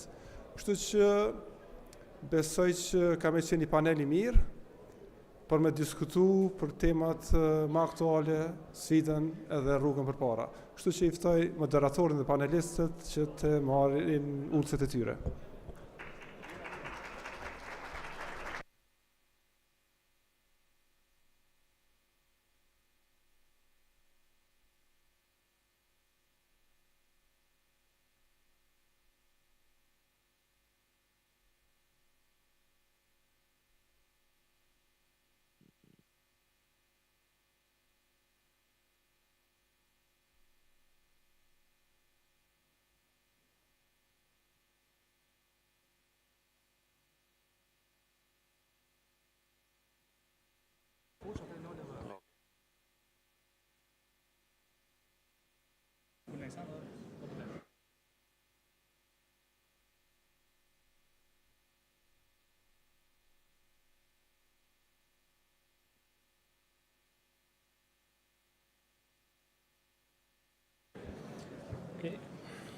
Përshëndetje gjithëve. Ju falenderit shumë për vëmendjen tuaj për panelin e dytë diskutimit, është domethënë paneli i fundit, por jo nga rëndësia. Siç e përmend edhe Kujtimi, ne do të flasim për sfidat, mundësitë dhe rruga përpara. Ky panel synon që të trajtojë çështjet kryesore të sektorit mjedrës në Kosovë, duke përfshirë qasjen financa, fuqinë punëtore, një sfidë gjithnjë në rritje, eksportin dhe implementimin e standardeve të sigurisë dhe cilësisë ushqimore. Diskutimi do të fokusohet po ashtu edhe në inovacion, diversifikimin e produkteve dhe bashkëpunimin e qëndrueshëm mes fermerëve dhe industrisë, me qëllim identifikimin e zgjidhjeve praktike dhe zhvillimin e mëtejmë të këtij sektori me potencial të lartë për eksport. Po fillojmë, kemi nderin që Kujtimi veç që prezantoj panelistët, po fillojmë me ju, zonja Ajbishi, domethënë në anën time të djathtë. Zonja Lindita Ajbishi është sekretare e përgjithshme e shoqatës Mjedra e Kosovës, pedagoge në Fakultetin e Bujqësisë Universitetit Prishtinës dhe gjithashtu vazhdon studimet për doktorat në Budapest. Do të flasim, Lindita, për qasjen financa dhe fuqinë punëtore. Cila është gjendja aktuale dhe si mund të përmirësohet qasja në financa për përpunuesit edhe fermerët e mjedrës, nëse unë e kisha pa ma praktike mi adresuj, kemi nga 2 pyetje për secilin panelist, edhe koha juaj për përgjigje është 5 minuta, që t'jemi ma praktik sepse njerëzve që i kalëshu pak durimi edhe po shkojnë andrejt. Kështu që pyetja e parë për gjendjen aktuale dhe si mund të përmirësohet qasja në financa për fermerët edhe përpunuesit e mjedrës, edhe si mund të sigurohet edhe të zhvillohet fuqia punëtore, duke pas parasysh edhe fuqinë punëtore të kualifikuar, sidomos te pjesa e përpunimit. Faleminderit Naem për prezantimin edhe për pyetjet. 2 prej pyetjeve të cilat do t'i diskutojmë sa i përket qasjes në financa dhe pjesës së fuqisë punëtore, janë 2 problematika strukturore të sektorit bujqësisë, në përgjithësi edhe sektorit mjedrës në veçanti. Mënyra se si trajtohet bujqësia nga institucionet financiare është me risk të lartë, për këtë arsye shpeshherë ka hezitime që me pas investimet të tilla. Problemi i qasjes në financa fillon me kërkesë për kolateral të lartë. Fatkeqësisht pjesa e pronësisë në Kosovë akoma nuk është mirë e rregulluar dhe për këtë arsye fermerët shpeshherë nuk kanë pronën për të vendosur në kolateral. Edhe kjo e pamundson mundësinë për të marrë kredi. Në anën tjetër janë normat e larta të interesit dhe mospërshtatshmëria e cikleve të prodhimit me format e kreditdhënies. Problem tjetër viteve të fundit është edhe zhvillimore. Fatkeqësisht në vitet në vazhdim pritet që me pas rënje edhe të projekteve zhvillimore dhe kjo mund të shkaktojë problematik në investimet e mëtutjashme. Një prej problematikave tjera cilat shpeshherë bankat e kanë është mungesa dokumentacionit të strukturuar brenda fermës, për arsye që fermerët shpeshherë nuk kanë plane të bizneseve ku i kanë të përcaktuara qartë objektiva, qoftë objektivat afat mesme ose afat gjatë. Po ashtu ka mungesë të strukturuar të kontabilitetit, si bilanci gjendjes ose bilanci i rrjedhjes së paras, edhe për këtë arsye ka hezitim nga ana bankës për me marrë këtë risk. Si mund trajtohet ky problem?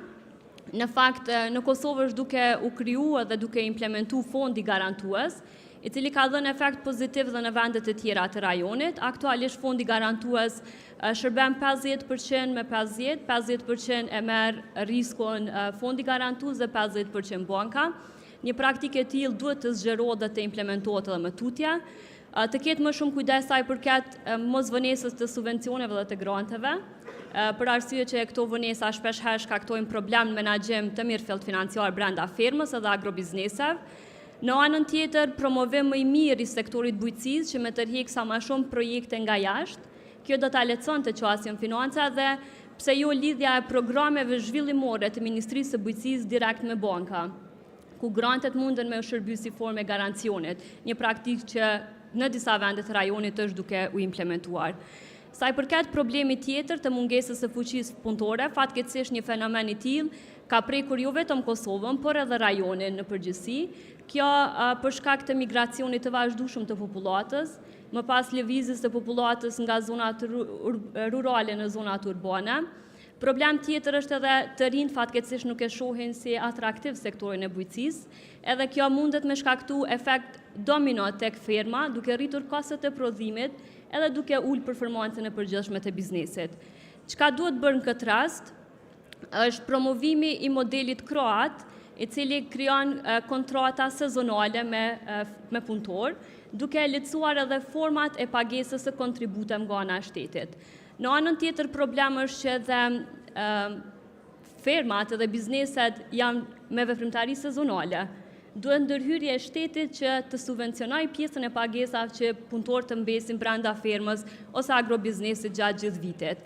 Problem tjetër të kjo pjesë është që vazhmëria e vazhdueshme e biznesit me fuqi punëtore duhet kalojë nëpër një transformim teknologjik. Unë e di që gjitha proceset nuk munden me u kriju automatike, mirë po janë disa procese si sistemet të ujitjes, plerimit ose senzorëve të tokës të cilët munden me lehtësu punën e fermë.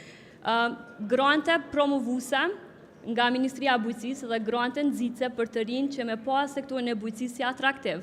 Praktika të tilla implementohen edhe në Evropë dhe praktika të tilla duhet më implementua edhe në Kosovë.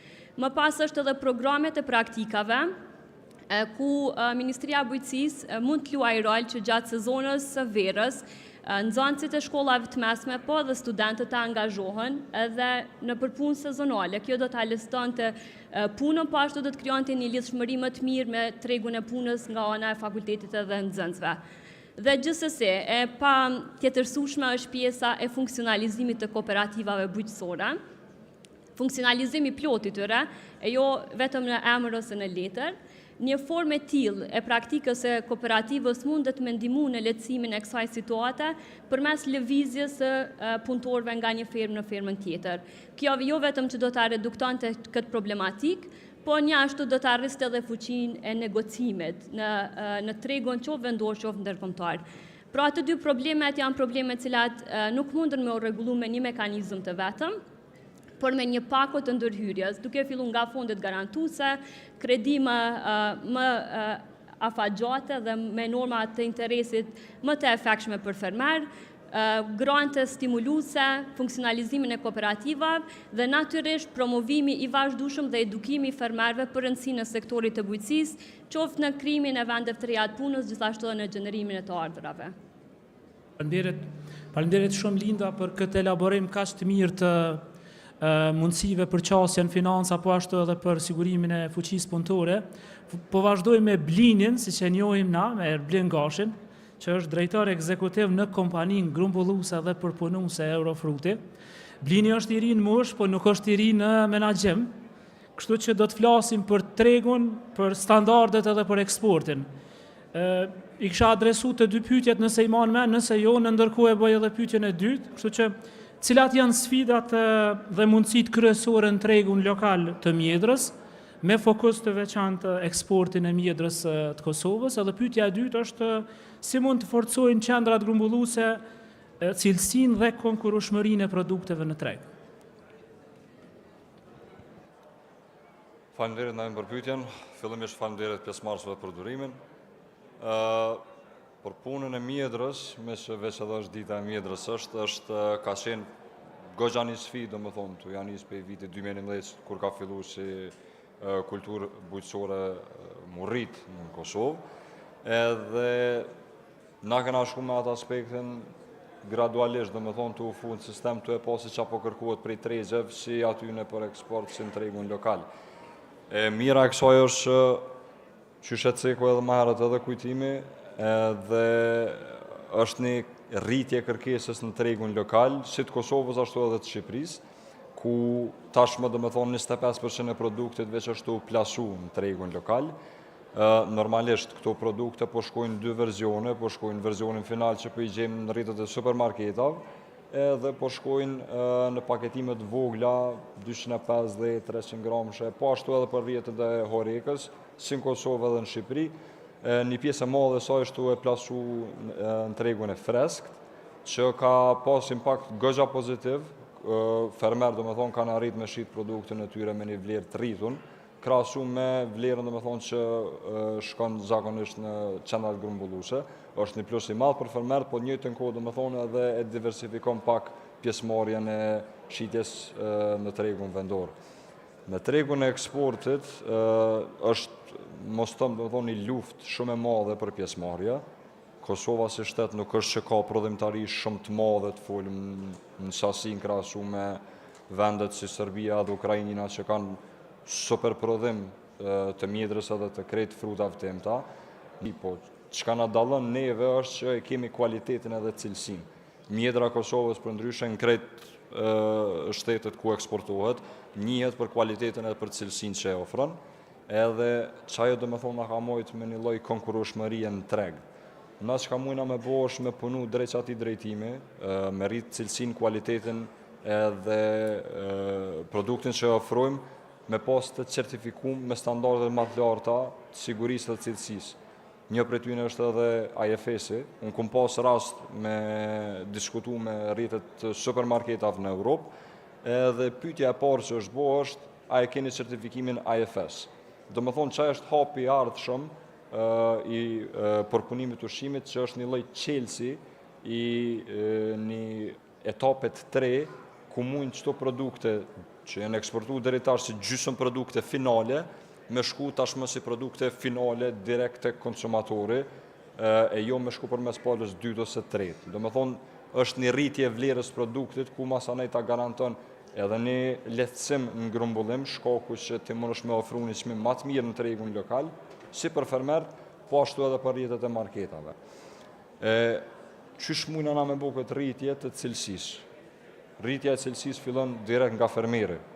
Dhe më thonë, na kemi zhvillu trajnimet një pas njëshme me pikat grumbulluese edhe me fermert, ku tashmë qëto certifikime që po kërkohen prej tregut evropian, ato do të mu apliku tek fermert, pastaj edhe tek qendrat grumbulluese, pastaj edhe tek kompania përpunuese. Kjo është një zinxhir që nuk mundet mund ndo, do me thonë, se një problem me një halk të nxjerr problem në hapin tjetër. Të fillu pa IFS-it, kemi pastaj edhe certifikimin organik. Po këto produktet e reja, do më thonë, paketimet e reja përmes brandit -0, a ka ndiku këto në rritjen e konkurrueshmërisë të produkteve në treg?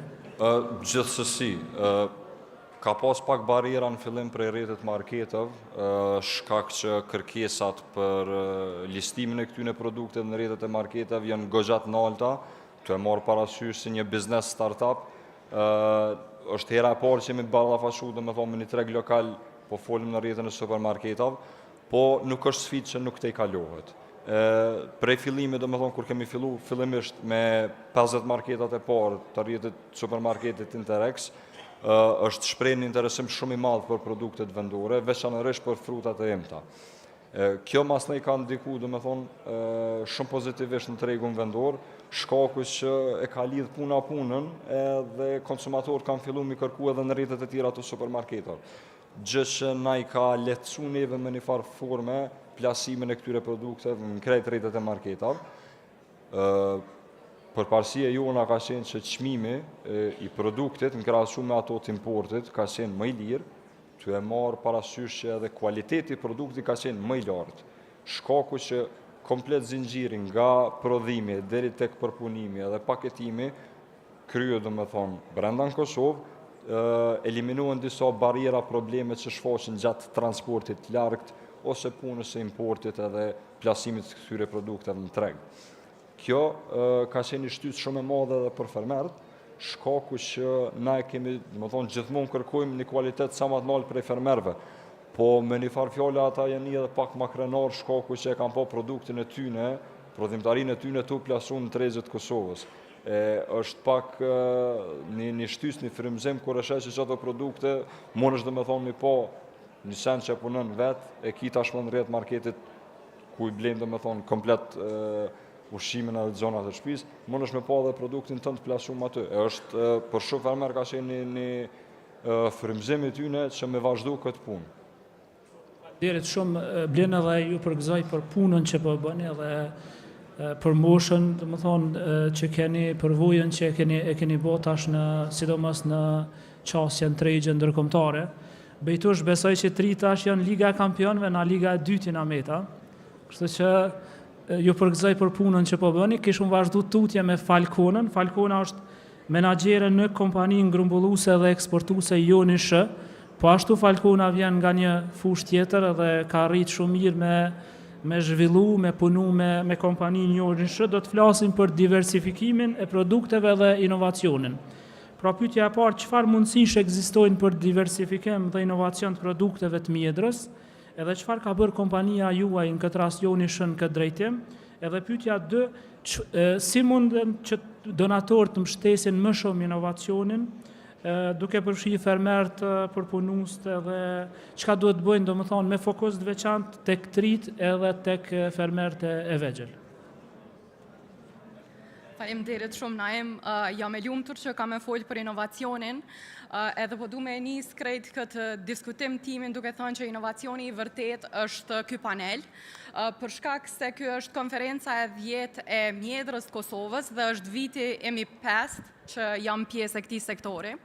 Edhe është lumturi e madhe me pa që ky panel sot përbëhet prej fytyrave të reja, ky panel sot përbëhet nuk është më paneli familjar, që është mësu sektori me funksionu deri tash, po është panel që ka sjell mundësi edhe për njerëz të tjerë që jo detyrimisht kanë qenë të lidhur me familjen për me pas mundësi me u bë pjesë e një industrie që sjell kaq shumë përfitime, sidomos për të rinj në Kosovë, dhe mendoj që evolucioni e revolucioni i sektorit ka ndodhur duke ofru mundësit për neve.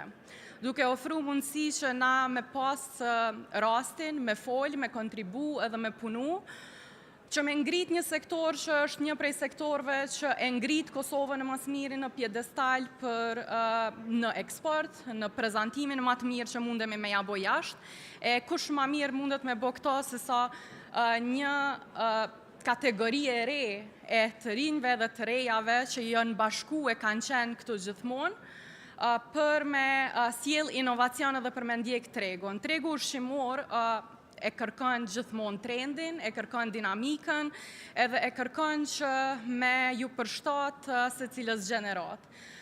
Trendi ushqimor nuk është trendi TikTokut, po faktikisht sot këto trende e bojnë e përcaktojnë edhe politikat që na duhemi me indjek për me ofru diçka konsumatorëve tonë. Ka qenë e pashmangshme që na me ndjek trendin edhe me ofru këtij konsumatori që është kaq dinamik, kaq kërkues me i sjell diçka që nuk e ka pas ma herët. Dhe është fat që tash është viti i dytë që na konsumatorëve kosovar ju ofrojmë paketimet të produkteve në për retail, për markete, që munden me i gjetë të gjithë, do me thënë produktet tona, në veçanti mjedra nuk është më produkti rural. Mjedra është produkt urbane rural, sepse edhe vetë figurat që punojnë për këtë sektor janë figura urbane e rurale.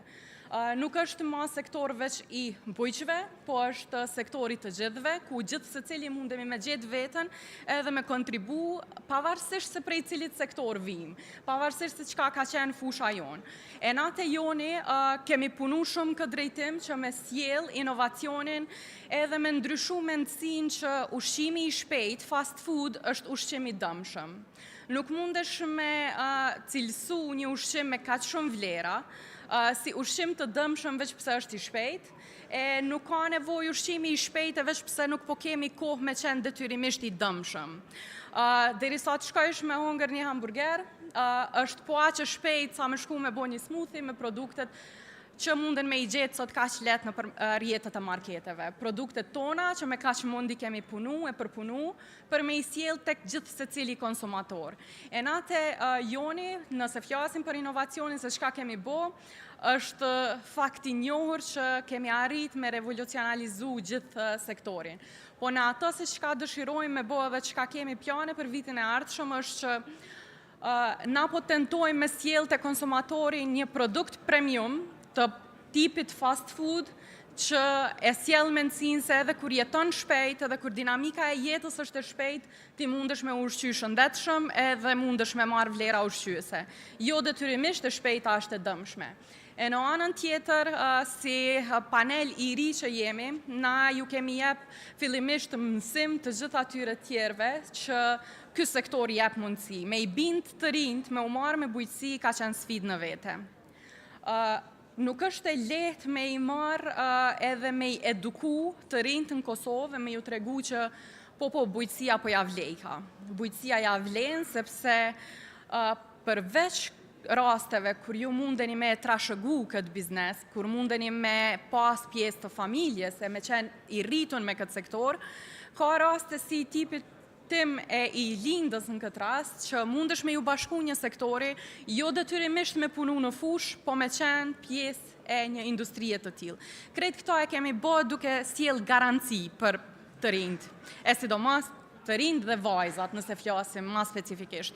Për shkak se ky sektor ka tregu që duke ofru garancën që ka jetë gjatësi, ka stabilitet dhe ka siguri, na kemi mundësi me ju ofru atyre një hapësirë ku munden me tregu veten, me punu edhe me korë sukses. Sepse nuk ka naj industri në Kosovë që sjell të mira financiare në anën tjetër, nëse flasim, se sa sektori i mjedrës. Nuk ka naj sektor tjetër ku mundesh me fitu ma shumë e ma shpejt, se sa ky sektor për cilin na po e promovojmë sot. Mirë po, sfidë kryesore kër flasim për inovacionin edhe për me ofru stabilitet e siguri, gjithmonë është qasja në financa. Për trinjt, me punu në qëtë industri është goxha e vështirë, për shkak se qasja në financa deri dikur ka qenë edhe e vështirë e mos me pas bazamentin e një pike grumbulluese e një kompanie prapa është shumë vështirë me funksionu. Na ju kemi siguru fermerve tonë të rinjve të vjetër kontrata 5 vjeqare, që atyre ju mundsojnë me ju siguru garancë që produkti i tyre ka me ushit, ata e ka një derë ku shkojnë, edhe e ka një derë ku mundën me trokit për çfarë do lloj problemi. Mirë po, pyetja e parë për secilin tri është ku me u financu kur t'ja nisi një biznesi, sidomos në bujqësi, ku rreziku është shumë më i madh. E na kemi menduar edhe për këtë pjesë duke siguru bashkëpunime me bankat, me sektorin financiar, duke ju siguru për shembull produktin e fundit që e kemi në pilot projekt, kredit kartelat me bankën BKT, ku na ju ofrojmë fermerëve tanë të rinjë të vjetër mundësi që të gjitha pagesat e inputeve me i bë përmes kësaj kredit kartele që na e ofrojmë për ta. Do me thënë, nuk ka shdasht me investu shumë marrament se për me siguru stabilitet. Ka pas nevojë veç për praktika të vogla, të mira, të punës me fermert, të rinjt e të vjetrit, me gratë e burrat, vajzat e djemt, me ju ofru atyre siguri, stabilitet dhe mundësi, edhe jo veç pajisje, për shkak se një prej problematikave fillestare në Kosovë ka qenë që ka pas shumë pajisje, po jo trajnim për përdorim, ka pas shumë fonde, po pa një strategji të mirë të punimit. E sot i kemi pajisjet, po në anën tjetër jemi siguru që në bashkëpunim edhe me shoqatën mjedra e Kosovës, edhe me agrodevin, e me gjithë halkën e këtij sektori, që ato pajisje me i shëndru në strategji, atë strategji me shëndru në punë, edhe në këtë format na me jep stabilitet dhe me sjell inovacion në këtë sektor. Falenderit shumë Falkona për këtë elaborim edhe kisha me falenderu edhe kompanin Joni Shë që i ka përkra vazhdimisht fermert me qasja në inpute, në financa, edhe përmes programeve kryesisht që kanë të bojnë me komplet funksionimin e zinxhirit të vlerës. Kishëm vazhdu me panelistin tim të fundit, por jo nga rëndësia, me Gjezairin. Gjezairi është një djalë i ri, simpatik, është drejtori i shitjeve në kompaninë grumbulluese dhe eksportuese Hit Flores nga Dragashi. Edhe kë sigurisht në mosh i ri, po me një përvojë gjatë në menaxhim, sidomos në shitje, edhe në eksport të produkteve që këta i grumbullojnë edhe i përpunojnë. Kishëm fol Gjezair për lëndën e parë, edhe për bujqësinë e kontraktuar. Po e adresoj pyetjen e parë, si mund të sigurohet lëndë e parë cilësore dhe një furnizim i qëndrueshëm për gjatë gjithë vitit. Edhe mandej e adresoj pyetjen tjetër. Përshëndetje për gjithë, falenderit Naim për këto fjalë tomla, partë sa është mjedra. Çdo proces i deri tek ardhja e produktit final në tryezën e konsumatorit varet nga ajo se sa cilësor është produkti, sa cilësor është lënda e parë. Ajo varet prej shumë pjesëve të paraprake, që derisa të vim të një produkt që është mbledhur me cilësi shumë të mirë. Cilësi që veç ne dëshmojmë se Kosova ka cilësi të mirë në tregjet evropiane. Do të fillojmë nga kryesorja apo gjysma e suksesit për një produkt cilësor, që është gjetja një fidani të certifikuar apo fidani të mirë cilësor, për arsye se po s'patën fidan të mirë, atëherë edhe produkti final nuk do të jetë produkt i cilësisë së lartë apo i cilësisë konkurruese në tregjet evropiane. Po çfarë e bëjmë? Kemi fidanin e mirë, po nëse nuk e bëjmë punën në terren apo punën në ar, atëherë nuk na duhet fidani. Po ashtu një hallë e rëndësishme për funksionalizimin edhe cilësinë e mirë të një produkti është edhe puna në terren, normale e bujqve, po ashtu edhe këshillat e ndryshme të ekspertëve, që fatmirësisht kena plot edhe na ofrojnë ndihmë falas për secilin bujk apo për secilin fermer që ka nevojë. Do janë prej shoqatës Mjedra e Kosovës, e gjitha organizata tjera jo qeveritare, po ashtu edhe ekspertë nga Evropa. Po ashtu çka është një pjesë tjetër e rëndësishme se në aspektin e cilësisë së produktit është edhe logjistika dhe infrastruktura, ku pavarësisht se kemi një produkt mbledhur me cilësi shumë të mirë, na duhet që deri të arrijë te konsumatori apo të arrijë deri në pikën finale, na duhet që të kemi edhe një infrastrukturë për ruajtje, ku këtë mundsojnë pikat grumbulluese, siç jemi ne dhe shumë kompani të tjera. Për të pasur një produkt shumë cilësor tek konsumatori, atëherë duhet të kemi edhe një infrastrukturë të rregulluar mirë për të ruajtur produktet. Pa dashur për ta zgjatur shumë për arsye se pesho se audienca kanë filluar vetëm me kthyer orën, se ka ardhur koha e drekës. A mund të flasim edhe pak për fuqizimin e bashkëpunimit mes kompanive dhe fermerëve përmes bujqësisë kontraktuar? Po, që mos t'ja zbërç edhe pyetjen e dytë ta adresoj. Jo, borç nuk mujna me met, po fuqizimi me bujqësi kontraktuar mes kompanive dhe fermerëve, unë besoj se përmblidhet vetëm me dy fjalë: besim dhe transparencë. Çdo kontratë është veç letër. Po ajo që e bën të mirë këtë punë, këtë zgjidhje funksionues është besimi dhe transparenca. Ku besimi dhe transparenca në një bashkëpunim e ndërtojnë atë formë biznesit, atë formë bashkëpunimit win-win, ku të dy palët apo të gjitha palët që janë të përfshirë në bashkëpunim apo në biznes janë përfituese për punën e vetë që e bëjnë. Po ashtu, tani kemi filluar edhe me organizatat si Caritasi, ku ofrojnë mundësi të ndryshme të financimi, ku kompania me Caritasin financojnë fidane, financojnë tërë infrastrukturën për të mbjellë fermerëve, dhe po besoj se ka një sukses të mirë fuqizimi i kontratave me bujq dhe me kompanit grumbulluese apo pikat grumbulluese, dhe po shoh se ka filluar vetëm të ketë sukses, ku në fund kemi produkt final, produkt freskët final, po ashtu kemi edhe produkt për industrinë që shkojmë si produkte të ngrira. Faleminderit shumë, faleminderit gjithë panelistëve, ju faleminderit për diskutimin që kishim sot mjaft të vlefshëm, patëm mundësinë të adresojmë sfidat dhe mundësitë kryesore në sektorin e mjedrës, nga financat e fuqia punëtore, cilësia, eksporti dhe inovacioni. Pra mesazhi kryesor është se sektori ka potencial të madh, por kërkon bashkëpunim më të fortë mes fermerëve, pikave grumbulluese, institucioneve, si dhe një fokus në të qëndrueshëm në cilësi dhe standarde. Faleminderit gjithë panelistëve për kontributet e tyre profesionale dhe gjithë pranishme në këtë konferencë. Faleminderit.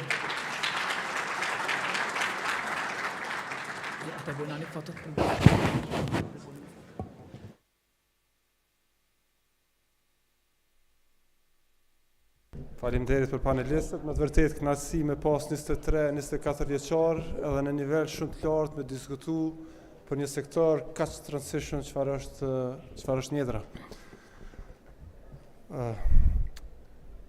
Na kena pas sesionin e pyetje dhe përgjigjeve, po jemi shumë vonë edhe konkluzioneve. Unë kam disa studentë këtu që ata e kanë si detyrë më bëmu konkluzionet në ligjëratën e ardhshme. Mirë po ajo që ka u tha, na po dojna me mrrin 1000 hektar shtesë. Shqipëria më zhvillu, edhe me bo dhe na një agaderi vogël me bo qindra miliona euro eksportit të mjedrës për arsye se e kemi potencialin. Nuk du me zgjat shumë, po du me falenderu disa për personave kyç në organizimin e kësaj konference. Fillimisht i falenderoj kolegët e mia Lindita Ibishi dhe Verina Krasniqi që më kanë mbështetur me organizu këtë konferencë. I përshëndes edhe kolegët nga 3 shoqatat PPK, Organika dhe Fondacioni Agrodev që na kanë mbështetur në organizim. I ndajmë zyret bashk, i ndajmë problemet, mirë po edhe sukseset.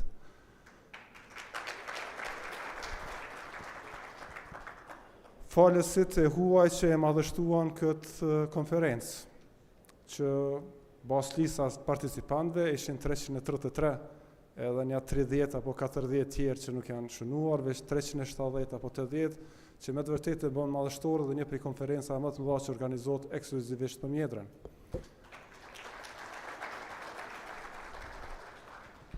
Falenderim edhe për Ministrin Detyr Imre Demelezi që ka qëndruar gjatë gjithë kohës konferencë. Na si industri jemi të handikepuar, mundu me thonë prej mas luftës nuk kemi pasur ministër të bujqësisë, të profesionit e kom fjallën. Vazhdimisht kanë qenë ministrat të lamive tjera. Kështu që për më zhvillu ma shumë edhe për mi kuptu problemet, ne, kryeministri nuk është të, neve na u kishtë dash një ministër i profesionit që me zhvillu edhe ma shumë edhe me involvu njerës ma shumë për arsye se kemi tokë të papunuar, edhe ajo tokë mund të shfrytëzohet duke punuar jo vetëm me mjetën, po edhe me kultura tjera bujqësore. Pra, gjithashtu falenderoj për krejt fermerët nga Kosova dhe Shqipëria, shqisë inputit bujqësore dhe gjithë ata që kanë kontribuar në organizimin e kësaj konference. Normal që në anën time djathtë është konferencë mirupafshim në edicionin e 11. Normal që përmenda që na nuk jemi shoqat, tashmë vetëm e mjedrës, jemi edhe Boronicës, Drezës, Aronis e kështu me radhë, secili po don eventin e vet. E se si do t'ja bëjmë për vitin ardhshëm nuk e di. Do shta do të bëjmë 2 ditore, do shta do të bëjmë një Blueberry Business Forum tjetër, por do t'a organizojmë. Do t'a thrasim ku vendin, bordin, do të diskutojmë edhe mendoj që gjatë vitit të ardhshëm do t'ju informojmë. Edhe njerë ju falenderit gjithve, na po shkojmë drek, e pas drekës B2B meetings është deri në ora 4 kush ka dëshirë dhe kush ka mbet pa ata ku njani me tjetrin, jemi të hapur. Ju falenderit për njerë.